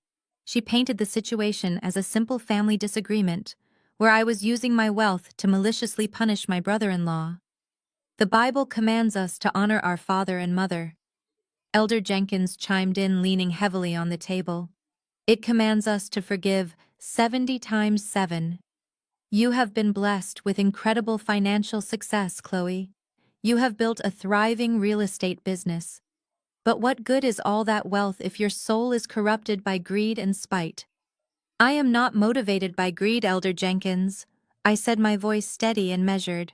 I am motivated by self-preservation. Elder Harrison. Another senior member of the board shook his head in disappointment. Self-preservation against your own family. Your father is a pillar of this community. Reverend Thomas has counseled hundreds of families through financial ruin, and yet his own daughter is threatening to involve the federal authorities over a temporary loan. Do you understand what a federal fraud investigation would do to the reputation of this church? And there it was, the absolute core of their motivation. They did not care about the truth. They did not care that my parents had stolen from me. They only cared about protecting the pristine image of the Reverend and his congregation. They were perfectly willing to let me shoulder a massive fraudulent debt just to keep the scandal out of the local newspapers. Your father made an administrative error. First Lady Vivian pleaded, reaching out to touch Elder Jenkins's arm as if seeking protection from my supposed cruelty. He signed a document on your behalf to secure the bridge loan because time was running out. It was a father trying to protect his children. He was going to pay it back. There was no malicious intent. Chloe, you are turning a simple family favor into a federal crime out of pure vindictiveness. A simple family favor, I said, allowing a cold smile to touch the corners of my mouth. I shifted my gaze down the table to Deacon Miller. He had not said a single word since I walked in. He was sweating profusely, his eyes darting nervously between my father and me. "Tell me, Deacon Miller?" I asked, my voice dropping into a dangerously quiet register. "When you stamped your official notary seal on that document validating my signature, did it feel like a family favor? Did it feel like a simple administrative error when you certified that I was sitting in front of you, even though you knew perfectly well I was not there?" Deacon Miller flinched as if he had been physically struck. He opened his mouth, but only a dry, breathless sound came out. He looked at my father in sheer panic. My father slammed his hand down on the table, the sharp crack echoing through the room. "You will not interrogate my board members." "Chloe," he roared, his pastoral facade cracking to reveal the furious patriarch beneath. "I am the head of this church, and I am the head of this family. I made a decision to protect Connor from a temporary setback. You have more than enough money to cover the collateral. You are going to call the bank tomorrow morning, you are going to unfreeze his accounts, and you are going to drop this ridiculous police report. And if I refuse, I asked, locking eyes with him. First Lady Vivian straightened her posture, her tears instantly vanishing, replaced by a cold, hard glare. "If you refuse," she said, her voice dripping with venom, "then you are actively choosing to destroy your father's legacy. You will be responsible for tearing this family apart. We will have no choice but to publicly excommunicate you from this congregation. You will be entirely cut off."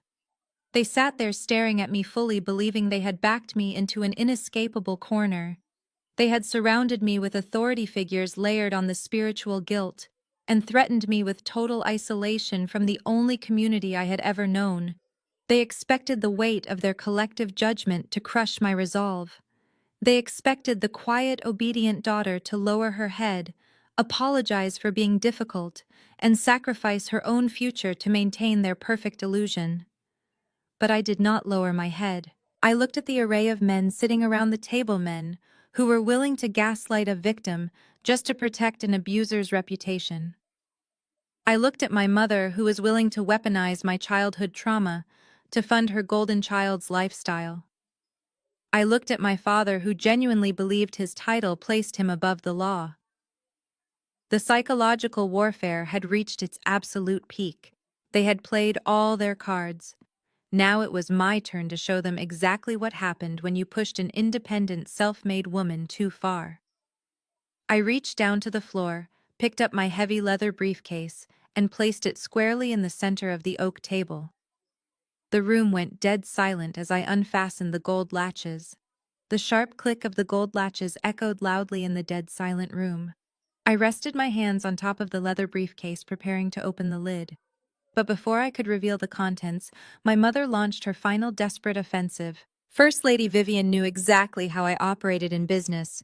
She knew that whatever was in my briefcase would permanently destroy the illusion she had spent 35 years building.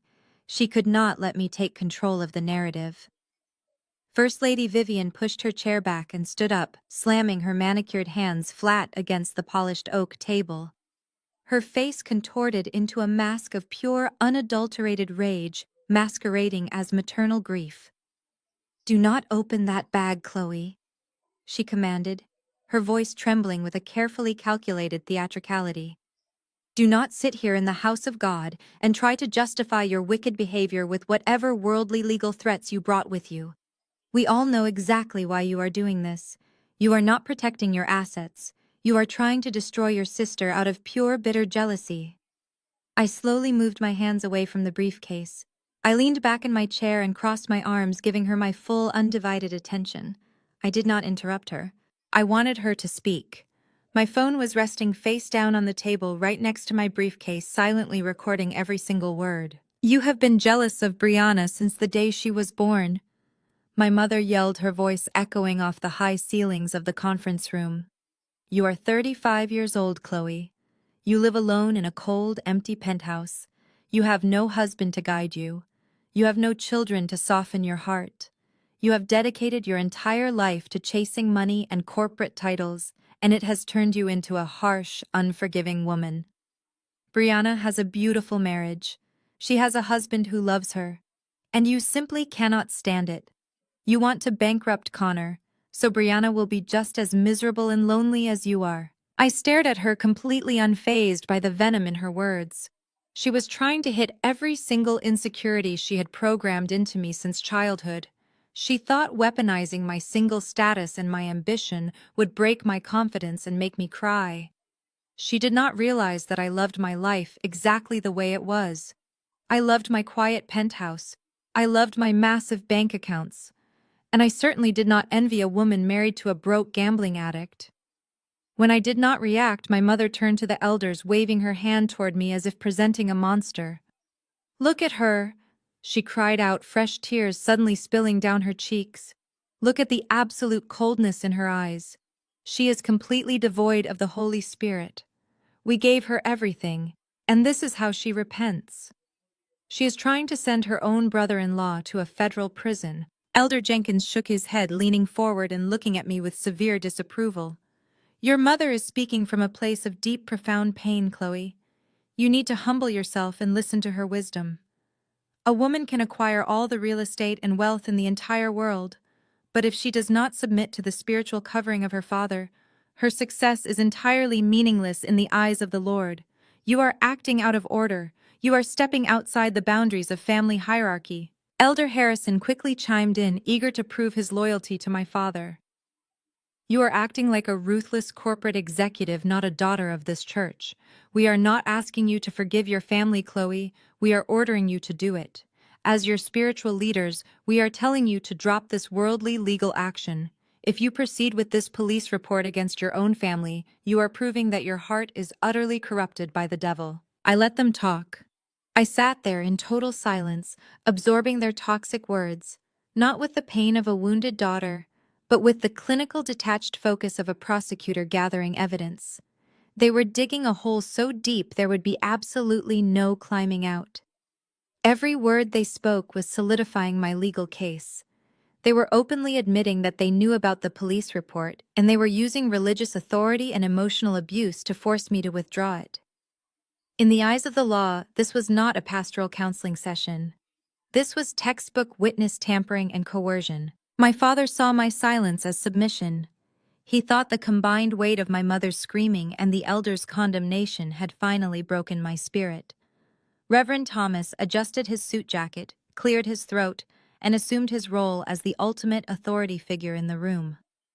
"This childish rebellion ends tonight, Chloe," my father declared, his voice booming with absolute certainty. "You are going to put your little briefcase away. Tomorrow morning at 9 o'clock sharp, you will call the Federal Fraud Department. You will tell them that you made a mistake, that you were confused about the paperwork, and that you fully authorized the collateral transfer for Connor's bridge loan. You will instruct the bank to unfreeze his corporate accounts immediately." He leaned across the table, his eyes locking onto mine with a dark, threatening glare. "And if you do not do exactly as I say, I will personally ensure that every single member of this community, knows exactly what kind of vindictive, treacherous woman you are. I will stand at the pulpit this Sunday and denounce your actions. Your real estate business relies on your reputation in this city. How many clients do you think you will retain when the most prominent pastor in the district publicly exposes you for trying to destroy your own family over a petty financial misunderstanding? The threat hung heavily in the air. Extortion. It was a beautiful, clear recording of federal extortion. He was threatening to use his massive public platform to intentionally sabotage my commercial real estate brokerage if I did not help him cover up his felony wire fraud. My mother sat back down, wiping her eyes with her lace handkerchief, looking incredibly satisfied.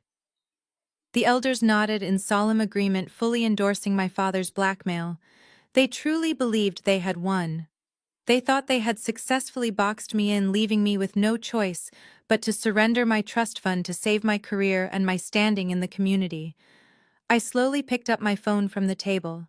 I tapped the screen, once stopping the voice recording, and saved the audio file directly to my secure cloud server. I slipped the phone into the pocket of my blazer. The feeling of absolute power that washed over me in that moment was intoxicating. They had handed me the exact ammunition I needed to bury them. I looked at my mother, whose smug expression was beginning to falter slightly under my unwavering gaze. I looked at the elders, who were waiting for me to apologize and beg for their forgiveness. And finally, I looked at my father, the man who had spent my entire life making me feel small, insignificant, and unloved. I reached forward and placed both hands back onto the leather briefcase. I pushed the lid open. I reached inside the briefcase and pulled out a thick stack of perfectly organized, crisp, white documents. I did not pull out a Bible. I did not pull out a tissue to dry my tears. I pulled out the United States Penal Code cross-referenced with state fraud statutes and high-resolution printed copies of the exact forgery they were trying so desperately to bury. I slid the first document across the polished oak table directly toward Elder Jenkins. I slid the second toward Elder Harrison. I slid the third toward the deacon, making sure it stopped right in front of his trembling hands. I did not bother giving a copy to my parents. They already knew exactly what they had done. "Open them," I instructed, my voice cutting through the heavy silence of the boardroom like a scalpel.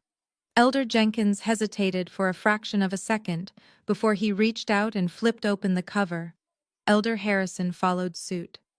The room grew so quiet I could hear the faint hum of the air conditioning unit in the ceiling. I watched their eyes scan the highlighted sections of the commercial loan agreement.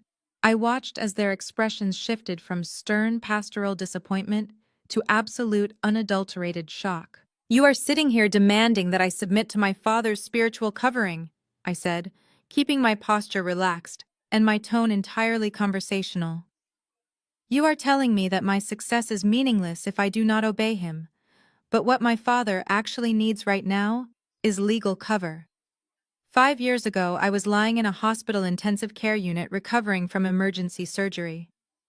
My mother brought me a temporary medical proxy so she could handle my apartment lease while I was heavily medicated on intravenous painkillers. She kept that document. She altered the expiration dates. And last month, she and my father used it to legally forge my name on a $120,000 commercial bridge loan. Elder Jenkins looked up, his face completely drained of color. He looked at my father, then back at the paper. "Reverend Thomas, what is she talking about?" he asked, his voice shaking slightly. "Is this your signature on this collateral transfer?" My father slammed his heavy hand down on the table. "It was a family matter," he barked, trying desperately to maintain his authoritative posture. "We were securing a temporary bridge loan for Connor. The money was always going to be paid back. Chloe is exaggerating a simple administrative misunderstanding to make herself look like a victim." I held up a single finger, demanding the floor. "I am not quoting scripture tonight, gentlemen," I told them, my voice turning to steel. "I am quoting Title 18, Section 1343 of the United States Code, wire fraud, and Section 1028, aggravated identity theft." My mother let out a sharp gasp, covering her mouth with her hands. Her theatrical tears had completely vanished, replaced by genuine, wide-eyed terror. She suddenly realized that the men in this room could not protect her from a federal indictment. I turned my full attention back to the elders. A few minutes ago, you ordered me to drop a federal police report. You threatened to excommunicate me from this congregation. And my father explicitly threatened to use his massive public platform to intentionally sabotage my commercial real estate brokerage if I did not help him cover up a felony. Do you know what the federal government calls that, gentlemen? Nobody spoke. They were barely breathing. It is called extortion. I said clearly, making sure every syllable landed with maximum impact. It is called witness tampering, and it is called conspiracy to commit fraud. If you continue to pressure me to unfreeze those bank accounts, or if you attempt to intimidate me into dropping the federal investigation against my family, I will have my corporate attorney name this entire church board as active co-conspirators. I will subpoena your meeting minutes, your financial records, and your communications. I will drag this entire institution into federal court. The boardroom erupted into absolute chaos. Elder Harrison stood up so fast, his heavy wooden chair scraped loudly against the floor. He threw his hands in the air, looking at my father with pure disgust. "You forged your own daughter's signature to take out a loan," Harrison shouted, completely abandoning the quiet reverence of the church. "You brought us into this room to threaten her into dropping a federal investigation to save your own skin. You lied to us, Reverend. You told us she was just being vindictive about a family argument." Elder Jenkins pulled off his reading glasses and rubbed his face, looking physically ill. "We cannot be a party to this, Thomas. This is a criminal matter. We are not lawyers. If she goes to the authorities and says we tried to intimidate her, we could all go to prison." My father realized he had completely lost the room. The mask of the righteous patriarch, the facade he had spent decades carefully constructing, finally slipped off. What remained was the terrified, narcissistic man underneath. He could not stand being humiliated in his own church. He could not stand that the daughter he had always considered inferior was the one dismantling his empire. When a narcissist is backed into a corner, they do not apologize. They double down. They try to prove they are still the smartest person in the room, and they try to inflict as much pain as possible to regain a sense of control. My father stood up, towering over the table. He pointed a shaking, furious finger directly at my face. "You arrogant, ungrateful wretch," he spat, his voice echoing loudly off the walls. "You think you can destroy me in my own church. You think freezing Connor's accounts makes you the winner. You think you have trapped me." I did not flinch. I just looked at him, waiting for the inevitable confession of his backup plan. "I do not need you," he roared, his chest heaving with exertion. "I do not need your money, and I certainly do not need your permission to save this family. Brianna was right about you. You are a cold, miserable person. But you are not going to win this. I am selling Big Mama's house." The words hung in the air, heavy and loaded with decades of family history. Big Mama's house was our grandmother's historic brick estate. It was the only place in my childhood where I had ever felt truly safe and unconditionally loved. When she passed away, she left it in a trust with my father as the executor meant to be passed down through the generations. "I am closing the sale with a private developer this Friday afternoon." My father continued, a sickening, smug smile spreading across his flushed face. He was clearly relishing the opportunity to hurt me. He thought he was delivering a fatal blow to my heart. "The developer is paying entirely in cash. I am going to use the estate money to clear the bank debt before the Friday deadline. Your little fraud claim will completely disappear because the bank will have their money. And when it is all said and done, you will be left with absolutely nothing but your own spite. You lose the house, you lose the legacy, and you lose your family." He crossed his arms over his chest, looking down at me with absolute triumph. He genuinely believed he had outsmarted me. He believed he was walking away from this disaster completely unscathed, sacrificing the only piece of family history I actually cared about just to bail out his criminal son-in-law. My mother let out a breath of relief, her posture relaxing. She looked at me with a triumphant sneer, fully believing that my father had just reclaimed his throne. I sat there for a long, quiet moment. I absorbed his words. I looked at the absolute arrogance radiating from his pores. He thought he was selling the family home to an anonymous private developer. He thought he was going to walk into a real estate office on Friday, sign a few papers, and walk out with a massive check. He had absolutely no idea who that private developer actually was. He had no idea that his failure to pay the property taxes for the last 3 years had put the house into pre-foreclosure. He had no idea that my limited liability company had already purchased the tax lien, or that his own felony wire fraud against a trust beneficiary had legally stripped him of his executor status. He was going to show up on Friday thinking he was selling the house, only to realize he was legally surrendering the keys directly to me. I did not explain any of this to him. I did not give him the satisfaction of a screaming match. I did not shed a single tear over Big Mama's house because I already knew the house was entirely safe in my hands. I slowly stood up. I reached across the table and retrieved my pristine white documents, sliding them neatly back into my leather briefcase.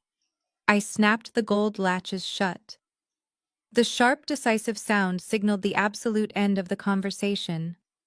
I buttoned my tailored suit jacket, picked up my briefcase, and grabbed my phone off the table. I looked at my father, who was still wearing that smug, victorious grin. I gave him a small, chilling smile. "We will see you on Friday, Dad," I said smoothly. I turned my back on all of them. I did not look back when Elder Jenkins began shouting at my father again. I walked out of the conference room, down the long carpeted hallway, and out the heavy wooden double doors into the cool night air. The psychological warfare was officially over. They had played their final hand, and they had lost everything. Now, it was just a matter of waiting for Friday. The glow of my dual desktop monitors illuminated my home office. It was late Thursday night, and the city outside my penthouse window had settled into a quiet, rhythmic hum. I took a slow sip of a full-bodied red wine, savoring the rich taste as I stared at the digital documents displayed across my screen. The official seal of the county clerk rested perfectly at the bottom of the final page. Attorney Richard Sterling was on speakerphone, his voice coming through with crisp, professional satisfaction. "The county clerk just finalized the electronic transfer, Chloe," he confirmed. "The deed is officially recorded. Your holding company is now the undisputed sole legal owner of the property." I traced the rim of my wineglass with my index finger. "Thank you, Richard," I said quietly. "Send the finalized documents to my secure server. I want hard copies printed and waiting in my briefcase by 6 in the morning. I will have my courier drop them off at your concierge desk before sunrise," Richard replied. "Your father has absolutely no idea what he is walking into tomorrow. He thinks he is walking into a payday," I said, a cold smile touching my lips. "Let him enjoy his final night of ignorance. I will speak to you after it is done." I ended the call and leaned back in my leather chair. I looked at the high-resolution image of the property deed on my monitor. Big Mama's house. For my entire childhood, that sprawling brick estate, with its wraparound porch and massive oak trees, had been my only sanctuary. My grandmother was the only person who saw my potential. She never compared me to Brianna. She never asked me to shrink myself to make the men in the room feel taller. When she passed away, a massive piece of my heart went with her. She had placed the family home into a strict generational trust. The paperwork explicitly named my father as the executor, with the strict legal mandate that the property was to be maintained and eventually passed down to her grandchildren. My father loved the prestige of controlling the estate. He loved hosting church picnics on the manicured lawns, soaking up the admiration of his congregation. But he hated the financial responsibility that came with it. Over the last 3 years, my parents had funneled every spare dollar they had into maintaining Brianna's perfect lifestyle. They paid her credit card bills, they funded Connor's ridiculous hobbies, and they kept up their own lavish appearances. To afford it all, my father made a fatal financial decision. He quietly stopped paying the property taxes on Big Mama's house. He assumed he could just catch up on the payments eventually. But the county does not care about your pastoral title. 6 months ago, the house fell into pre-foreclosure. The county registered a massive tax lien against the property. My father panicked. He knew if the church found out he had lost his mother's historic home to tax default, his reputation would be permanently destroyed. So he hatched a desperate plan. He would quietly sell the house to an anonymous private developer for cash pay off the back taxes at the closing table and use the massive leftover profit to bail out Connor's debt. He thought he was a genius. He thought he had outsmarted the system. But my father made one massive miscalculation. He forgot what I do for a living.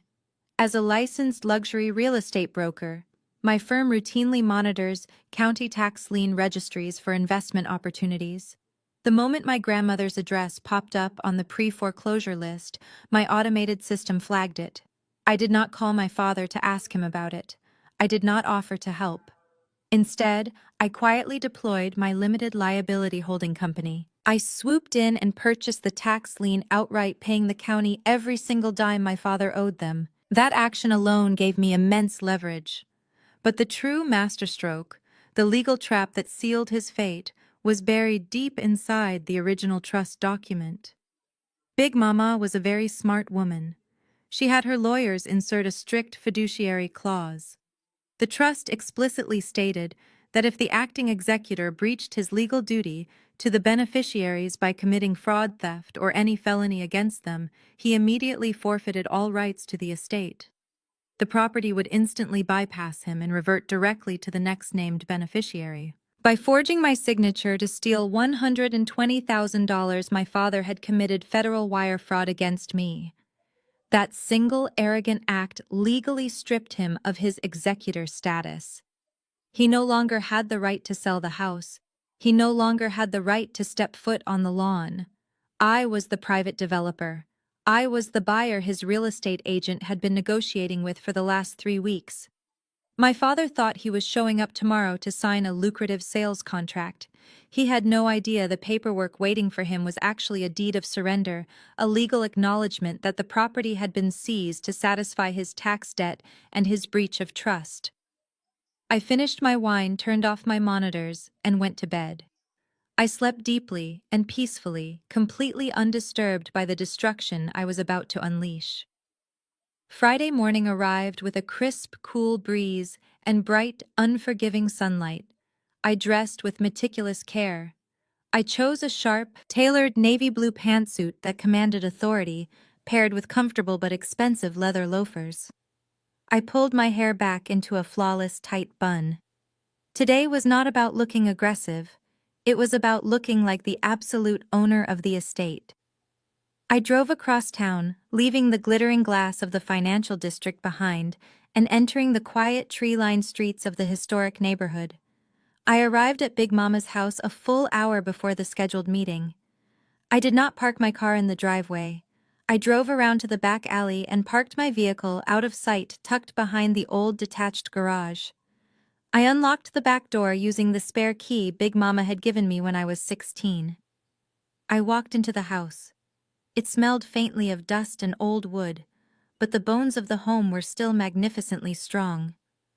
I walked through the kitchen, my fingertips brushing against the original oak cabinets. I walked into the grand foyer and stood perfectly still, letting the silence of the house wrap around me. I was finally home.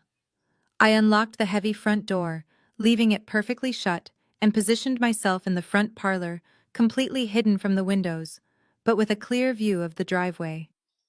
At exactly 5 minutes to noon, the parade of fools arrived. A large rented U-Haul truck rumbled loudly down the quiet street, pulling to a clumsy stop right in front of the property. Connor was driving, gripping the steering wheel like it was a life raft. Brianna was sitting in the passenger seat. Right behind the moving truck, my father's pristine black luxury sedan pulled smoothly into the driveway. My father and mother stepped out looking like they were arriving at a gala rather than a property closing. Finally, a silver compact car pulled up behind them, and a young, eager-looking real estate agent stepped out, clutching a clipboard and a heavy leather briefcase. I stood in the shadows of the parlor watching them through the sheer curtains. They were completely euphoric. The suffocating panic they must have felt earlier in the week was completely gone, replaced by a sickening, triumphant arrogance. Connor jumped out of the truck and walked around to the back, stretching his arms. He looked 10 years younger than he had in my office lobby. He let out a loud, obnoxious laugh as Brianna walked up to him and wrapped her arms around his waist. "I cannot believe we pulled this off," Connor said, his voice carrying easily through the quiet morning air. "As soon as the wire hits, I am paying off the Miami guys, clearing the credit cards, and we are done. Clean slate." Brianna kissed his cheek, a massive, arrogant smile plastered across her face. "I told you Dad would fix it," she bragged. "We should book those first-class tickets to Cabo tonight. We deserve a vacation after all the stress Chloe put us through. She is probably sitting in her stupid office right now thinking she actually won." My father walked over to them, adjusting his expensive silk tie. "Let us maintain our focus," he instructed, though he could not hide the smug satisfaction in his own voice. "We clear the furniture out of the main rooms today. The developer's agent said they are sending a representative to sign the final paperwork at noon. We get the cashier's check, we pay the bank before 5 o'clock, and this entire nightmare officially disappears." First Lady Vivian clasped her hands together, looking up at the historic brick house with absolute disdain. "I will not miss this old place," she said dismissively. "It costs a fortune to heat in the winter, and the plumbing is ancient. Selling it to a developer to be gutted is the smartest thing we have ever done. Your grandmother was far too sentimental about a pile of bricks." The real estate agent walked up the driveway, smiling brightly at my father. "Good morning, Reverend Thomas," the agent said, her voice dripping with professional enthusiasm. "It is a beautiful day for a closing. The buyer's representative assured me they would be here exactly at noon. We just need to do a final walkthrough, sign the transfer addendums, and I will hand over the keys." "Excellent," my father boomed, clapping his hands together. He looked at Connor. "Grab the dolly from the back of the truck. Let us get the front doors open and start moving the heavy pieces." They marched up the brick walkway together, an entire family united by their shared greed and their complete lack of accountability. They were laughing. They were talking over each other, planning how they were going to spend the money they were about to receive from the sale of my grandmother's legacy. They walked up the wide wooden steps of the wraparound porch. My father stepped up to the heavy oak front door. He pulled a brass key from his pocket. He looked at my mother and smiled, a portrait of absolute victory. He slid the key into the deadbolt. Before he could even apply pressure to turn the brass key, the heavy deadbolt clicked loudly from the inside. I reached out, grabbed the cold metal handle, and pulled the solid oak door open. I stood squarely in the entryway. My tailored navy blue suit was perfectly pressed, catching the midday sun. I held a steaming ceramic mug of dark roast coffee in my right hand. I looked down at the four people standing on the porch, watching their expressions shift from triumphant arrogance to absolute paralyzing confusion. "Too late," I said softly. My father froze. His hand was still suspended in the air, holding his house key. His jaw went slack. Beside him, my mother actually took a physical step backward, her eyes darting past me into the foyer, as if she expected to see an army of security guards. Brianna and Connor, who had been laughing just seconds before, were suddenly dead silent. "What in the world are you doing here?" my father demanded. He quickly tried to recover his posture, puffing out his chest and using his booming pastoral voice. "How did you get inside my house?" I took a slow sip of my coffee. I lowered the mug and smiled. "It is not your house, Dad." Brianna pushed her way past Connor, her face twisting into a furious scowl. "What is wrong with you?" she yelled, pointing a finger at me. "Get out of the way. We have a closing to finish. The buyer is going to be here any minute, and you are not going to ruin this for us." I stepped fully out onto the wide wooden porch, forcing them to step back to give me space. The young real estate agent who was clutching her clipboard and leather briefcase looked incredibly uncomfortable. She kept glancing between me and my father, clearly sensing that her easy cash closing was about to become a massive legal nightmare. "The buyer is already here, Brianna," I said smoothly. I turned my attention to the real estate agent.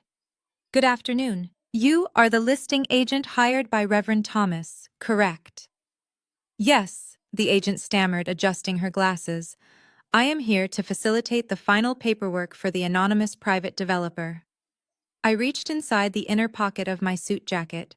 I pulled out a thick, crisp envelope containing the legally certified documents Attorney Sterling had sent me that morning. I did not hand the envelope to my father. I handed it directly to the real estate agent. "I am the private developer," I announced. "My limited liability holding company is the entity you have been communicating with for the last 3 weeks." The silence that fell over the porch was so absolute you could hear the wind rustling through the old oak trees in the front yard. Connor let out a strange, breathless sound. My father stared at me, his eyes wide with a mixture of disbelief and rising panic. "That is impossible," my father barked, stepping toward the real estate agent to look over her shoulder. "I sold this property to a commercial firm. You have absolutely nothing to do with this transaction, Chloe. You are just trying to cause a scene." I turned my gaze back to him, completely unfazed by his volume. "You did not sell anything, Dad. You cannot sell something you do not own." The real estate agent rapidly scanned the first page of the documents I had handed her. Her eyes widened. She flipped to the second page, tracing the county clerk seal with her finger. "Reverend Thomas," she said, her voice trembling slightly. "This is a certified county deed transfer. It shows that the property tax lien was purchased in full by this holding company 30 days ago." My father snatched the paperwork out of her hands. His eyes frantically darted across the legal jargon. He shook his head, his face turning a deep shade of red. "No," he muttered. "No, the taxes were in arrears, but they were going to be paid at closing.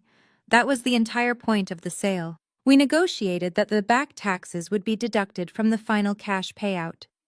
"You cannot negotiate with a property that is already in pre-foreclosure," I explained, keeping my voice perfectly level. "You stopped paying the property taxes on Big Mama's house 3 years ago. You took the money meant for the estate, and you used it to buy Brianna designer handbags and fund Connor's country club memberships. When the county registered the tax lien, my company bought it. I paid your debt to the city." Brianna looked completely lost. She grabbed Connor's arm. "What does that mean?" she asked frantically. "Does she get a cut of the sale?" "Connor, we still get our money, right? We still get the cash to pay off the bank today." Connor did not answer her. He was staring at me with pure terror. He was beginning to understand the magnitude of the trap they had walked into. "There is no sale, Brianna," I said, making sure my words carried the absolute finality of a judge delivering a sentence. My father crushed the paperwork in his fist. "I am the executor of this estate," he roared, completely losing his temper on the front porch. "I do not care if you bought the tax lien. The house is still in the family trust. I am the trustee. I have the legal authority to liquidate this asset, and you cannot stop me. I will take you to court. I will have this entire transaction voided by a judge." I looked at him with genuine pity. "You really should have read Big Mama's trust document before you decided to treat her legacy like your personal piggy bank." I turned back to the real estate agent, who was frantically packing her clipboard back into her briefcase, clearly desperate to leave. "Please instruct your client on the fiduciary clauses of a generational trust," I said to her. The agent swallowed hard. "Reverend," she said nervously, stepping away from him, "if a property is held in a strict generational trust, the executor must maintain a flawless fiduciary duty to the named beneficiaries." "Exactly," I said, taking over the explanation. "Big Mama was a brilliant woman. She knew exactly what kind of man you were, Dad. She knew you were obsessed with appearances and terrible with money. So she had her lawyers insert a very specific safety net into the trust agreement.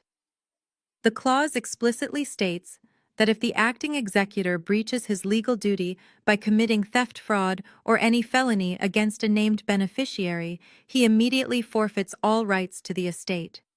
The property bypasses him and reverts directly to the next beneficiary in line. My mother let out a loud gasp, finally understanding the legal trap. "Thomas," she whispered, her voice filled with sheer horror. "The bank loan." "Yes, Mother." I smiled coldly. "The bank loan." I looked directly into my father's eyes. "You forged my signature, Dad. You used an expired medical proxy to illegally tie my personal trust fund to Connor's $120,000 commercial loan. You committed federal wire fraud and aggravated identity theft against me. And because I am a named beneficiary in Big Mama's trust, your felony action automatically triggered the forfeiture clause." My father was completely paralyzed. His mouth opened and closed, but no sound came out. The arrogant patriarch who had threatened to destroy my career on Wednesday night was completely gone, replaced by a broken, terrified old man who realized he had just lost everything. "You stripped yourself of your executor status the moment you handed that forged document to the bank." I continued, my voice ringing out clearly in the quiet neighborhood. "You do not have the right to sell this house. You do not even have the right to stand on this porch. The paperwork your agent brought for you to sign today was never a sales contract. My lawyers drafted it. It is a deed of surrender. It is your formal legal acknowledgement that you forfeited the property and are handing the keys directly to me." Connor suddenly stumbled backward, hitting the side of the brick porch pillar. "The money," he gasped, his face ashen. "If there is no sale, there is no money." Brianna started to hyperventilate. "No," she screamed, stomping her foot. "Dad, tell her she is lying. Tell her we are getting the check. The bank deadline is at 5 o'clock.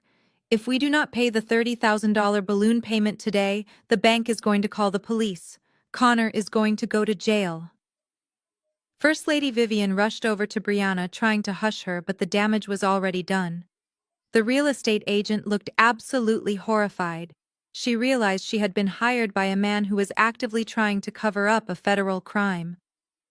"Reverend Thomas," the agent said, her voice shaking but firm, "I am terminating our representation agreement immediately. I cannot be party to a fraudulent transaction.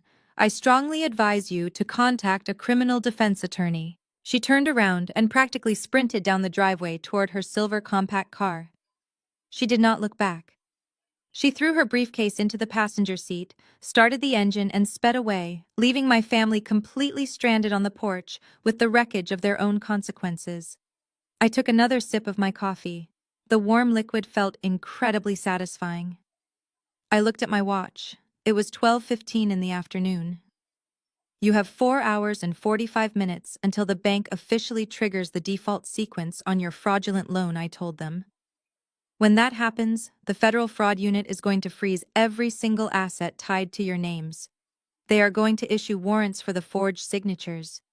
And there is absolutely nothing you can do to stop it." My mother began to cry. It was not her usual theatrical, manipulative weeping. It was the ugly, desperate sobbing of a woman who realized her perfect life was completely over. "Chloe, please," she begged, taking a step toward me with her hands outstretched. "You are our daughter. You cannot do this to us. We will lose everything. We will lose the church. We will go to prison." I looked at the woman who had watched me suffer for 35 years, the woman who had happily offered me up as collateral to save Brianna's fake marriage. "I did not do this to you," I said, my voice completely devoid of sympathy. "You did this to yourselves. I am just the person who finally stopped paying for your mistakes." I reached out and plucked the brass key from my father's frozen hand. He did not even try to stop me. He was completely defeated. "Now," I said, gesturing toward the U-Haul truck parked on the street, "I suggest you take that moving truck and get off my property. You are officially trespassing." The heavy brass key slipped from my father's hand and hit the wooden floorboards of the porch with a dull, hollow thud. He did not even try to pick it up. The absolute devastation hit him like a freight train. His broad shoulders, which he usually kept pulled back in a posture of unwavering pastoral authority, suddenly slumped. He looked incredibly small. His pristine pastoral facade had entirely evaporated, leaving nothing but a terrified aging man who had just destroyed his own legacy. My mother, First Lady. Vivian began to hyperventilate. Her hands fluttered to her throat, clawing at her pearl necklace as she struggled to pull air into her lungs. The manicured, perfect image she had spent 35 years cultivating was burning to the ground right in front of her. She looked around the quiet, historic neighborhood, her eyes wide with the sudden, horrifying realization that there would be no cash payout. There would be no luxury vacation. There would only be federal indictments, public disgrace, and the total loss of her social empire. But the most spectacular collapse belonged to Connor. Connor had been leaning against the brick pillar of the porch, his face completely drained of blood. When I told them the Federal Fraud Unit was preparing to freeze all their assets and issue warrants, his survival instincts finally kicked in. And Connor only had one instinct: absolute cowardly self-preservation. He looked at the U-Haul truck. He looked at my father, who was staring blankly at the front door. Then Connor looked at Brianna. He did not offer her a word of comfort. He did not apologize for dragging her into a massive federal crime. He just looked at his wife with sheer panic and decided to abandon her completely. "I am not going to jail for you people," Connor shouted, his voice cracking hysterically. He shoved past Brianna so hard she almost lost her balance and stumbled into the porch railing. Connor bolted down the wooden steps, his leather shoes slipping wildly on the brick walkway. He was sprinting toward his silver-leased Mercedes parked on the street right behind the moving truck. He pulled his car keys from his pocket, his hands shaking so violently he dropped them onto the pavement. "Connor." Brianna screamed, her voice tearing through the quiet neighborhood. "Where are you going? You cannot leave me here." Connor ignored her. He scrambled to his knees, grabbed his keys, and lunged for the door handle of the Mercedes. But he never even got the door open. From behind the massive rented U-Haul truck, a man in a plain gray suit stepped out, completely blocking Connor's path. Connor froze, his hand still hovering over the door handle. "Connor Sullivan," the man asked, his voice entirely calm and professional. Connor took a step back, his chest heaving. "Who wants to know?" he stammered. The man reached into his breast pocket and pulled out a thick stack of folded legal documents. "You have been served," he said, pressing the papers directly into Connor's chest. Connor reflexively grabbed the papers. He looked down at them, his eyes darting across the bold print on the first page.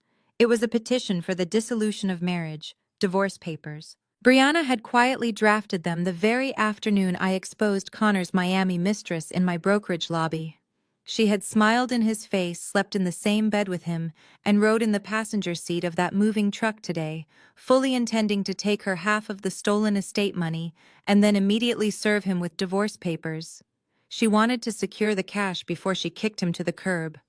It was a brilliant, incredibly selfish plan that was completely ruined the moment I revealed there was no money to take. Connor looked up, staring at Brianna in absolute shock. "You filed for divorce," he yelled, waving the papers in the air. "You were going to take the money and run." Brianna did not even have the decency to look ashamed.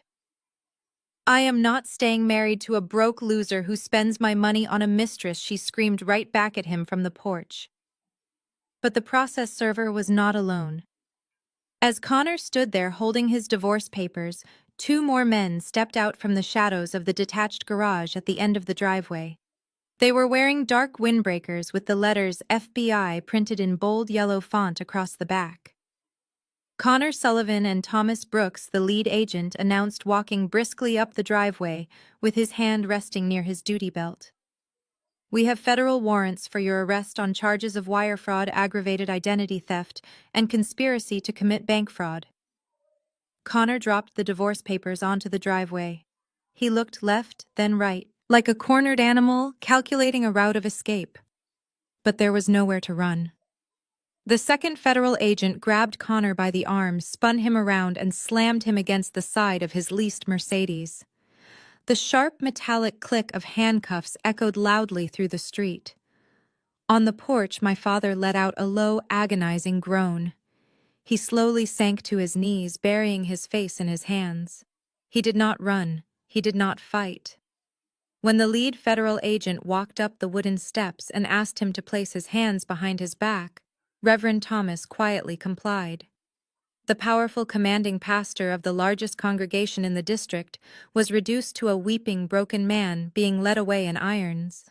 The dust finally began to settle over Big Mama's front yard. The federal agents placed my father and Connor into the back of two unmarked vehicles that had just pulled onto the street. Brianna was left standing on the manicured lawn, staring at the flashing lights of the federal vehicles. She was completely penniless. She was husbandless. The luxury lifestyle she had relied on her entire life had vanished into thin air. She dropped to her knees right there in the grass, tearing at her perfect blonde hair, and began to scream. It was a piercing, guttural sound of pure entitlement being forcefully ripped away. First Lady Vivian did not go to comfort her favorite daughter. Instead, she turned her desperate, tear-streaked face toward me. She walked up to me, her hands trembling as she reached out and grabbed my forearm. Her grip was surprisingly strong. "Chloe," she pleaded, her voice cracking with raw desperation. "Chloe, please listen to me. I am your mother. You cannot let them do this. You have the power to stop this. Tell the agents it was a misunderstanding. Tell them we had your permission. If your father goes to federal prison, I will have nothing. I will be out on the street. You have to save us. I am your mother." I looked down at her hand, gripping my expensive suit jacket. I felt absolutely nothing. No guilt, no sadness, just a profound, quiet clarity. I firmly grabbed her wrist and pulled her hand away from my arm. "You stopped being my mother the day you forged my name to fund her lies," I said, keeping my voice cold and completely steady. "You stopped being my mother every time you watched them tear me down and did absolutely nothing to stop it. You made your choices, Vivian. Now you get to live with them." She stared at me, her mouth opening and closing in silent horror. She finally realized that the unconditional forgiveness she had always demanded from me was completely gone. "Get off my property," I commanded, my tone, leaving absolutely no room for debate.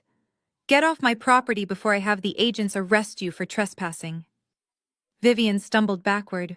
She looked at me one last time, searching for any trace of the obedient, desperate little girl she used to control. But that girl was dead. Vivian turned around and slowly walked down the porch steps. Her shoulders slumped in total defeat. She walked over to Brianna, pulled her up from the grass, and dragged her crying daughter toward the black luxury sedan my father had left parked in the driveway. Right on cue, a heavy-duty tow truck turned onto the street, its yellow lights flashing brightly. The bank was not wasting any time. The tow operator backed up to Connor's silver Mercedes, hooked it up to the winch, and hoisted the luxury car into the air.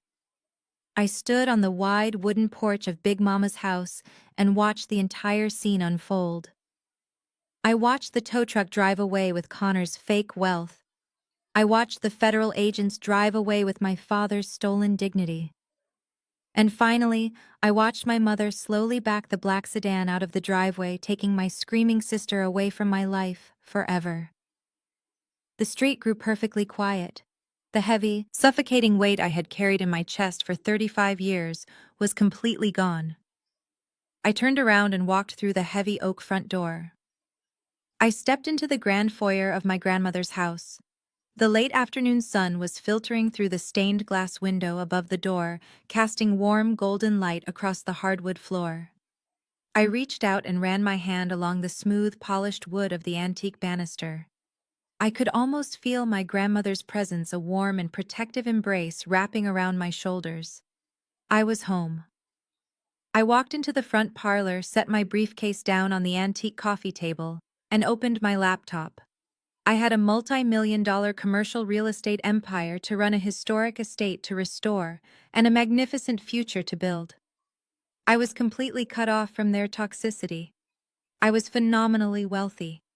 And finally, for the first time in my entire life, I was undeniably free. The most profound lesson from Chloe's story is that blood does not excuse toxic behavior or financial abuse. For too long, society has pushed the narrative that you must unconditionally forgive family members even when they actively try to destroy your peace and security. Chloe teaches us that setting ironclad boundaries is not an act of cruelty, it is the ultimate act of self-respect. True family protects your future. They do not forge your name to fund their own lies. Your financial independence is your greatest armor, and sometimes the most powerful thing you can do is simply step back and let toxic people face the consequences of their own actions. If you have ever had to cut ties to protect your peace, hit the like button, subscribe, and share your story of breaking generational curses in the comments below.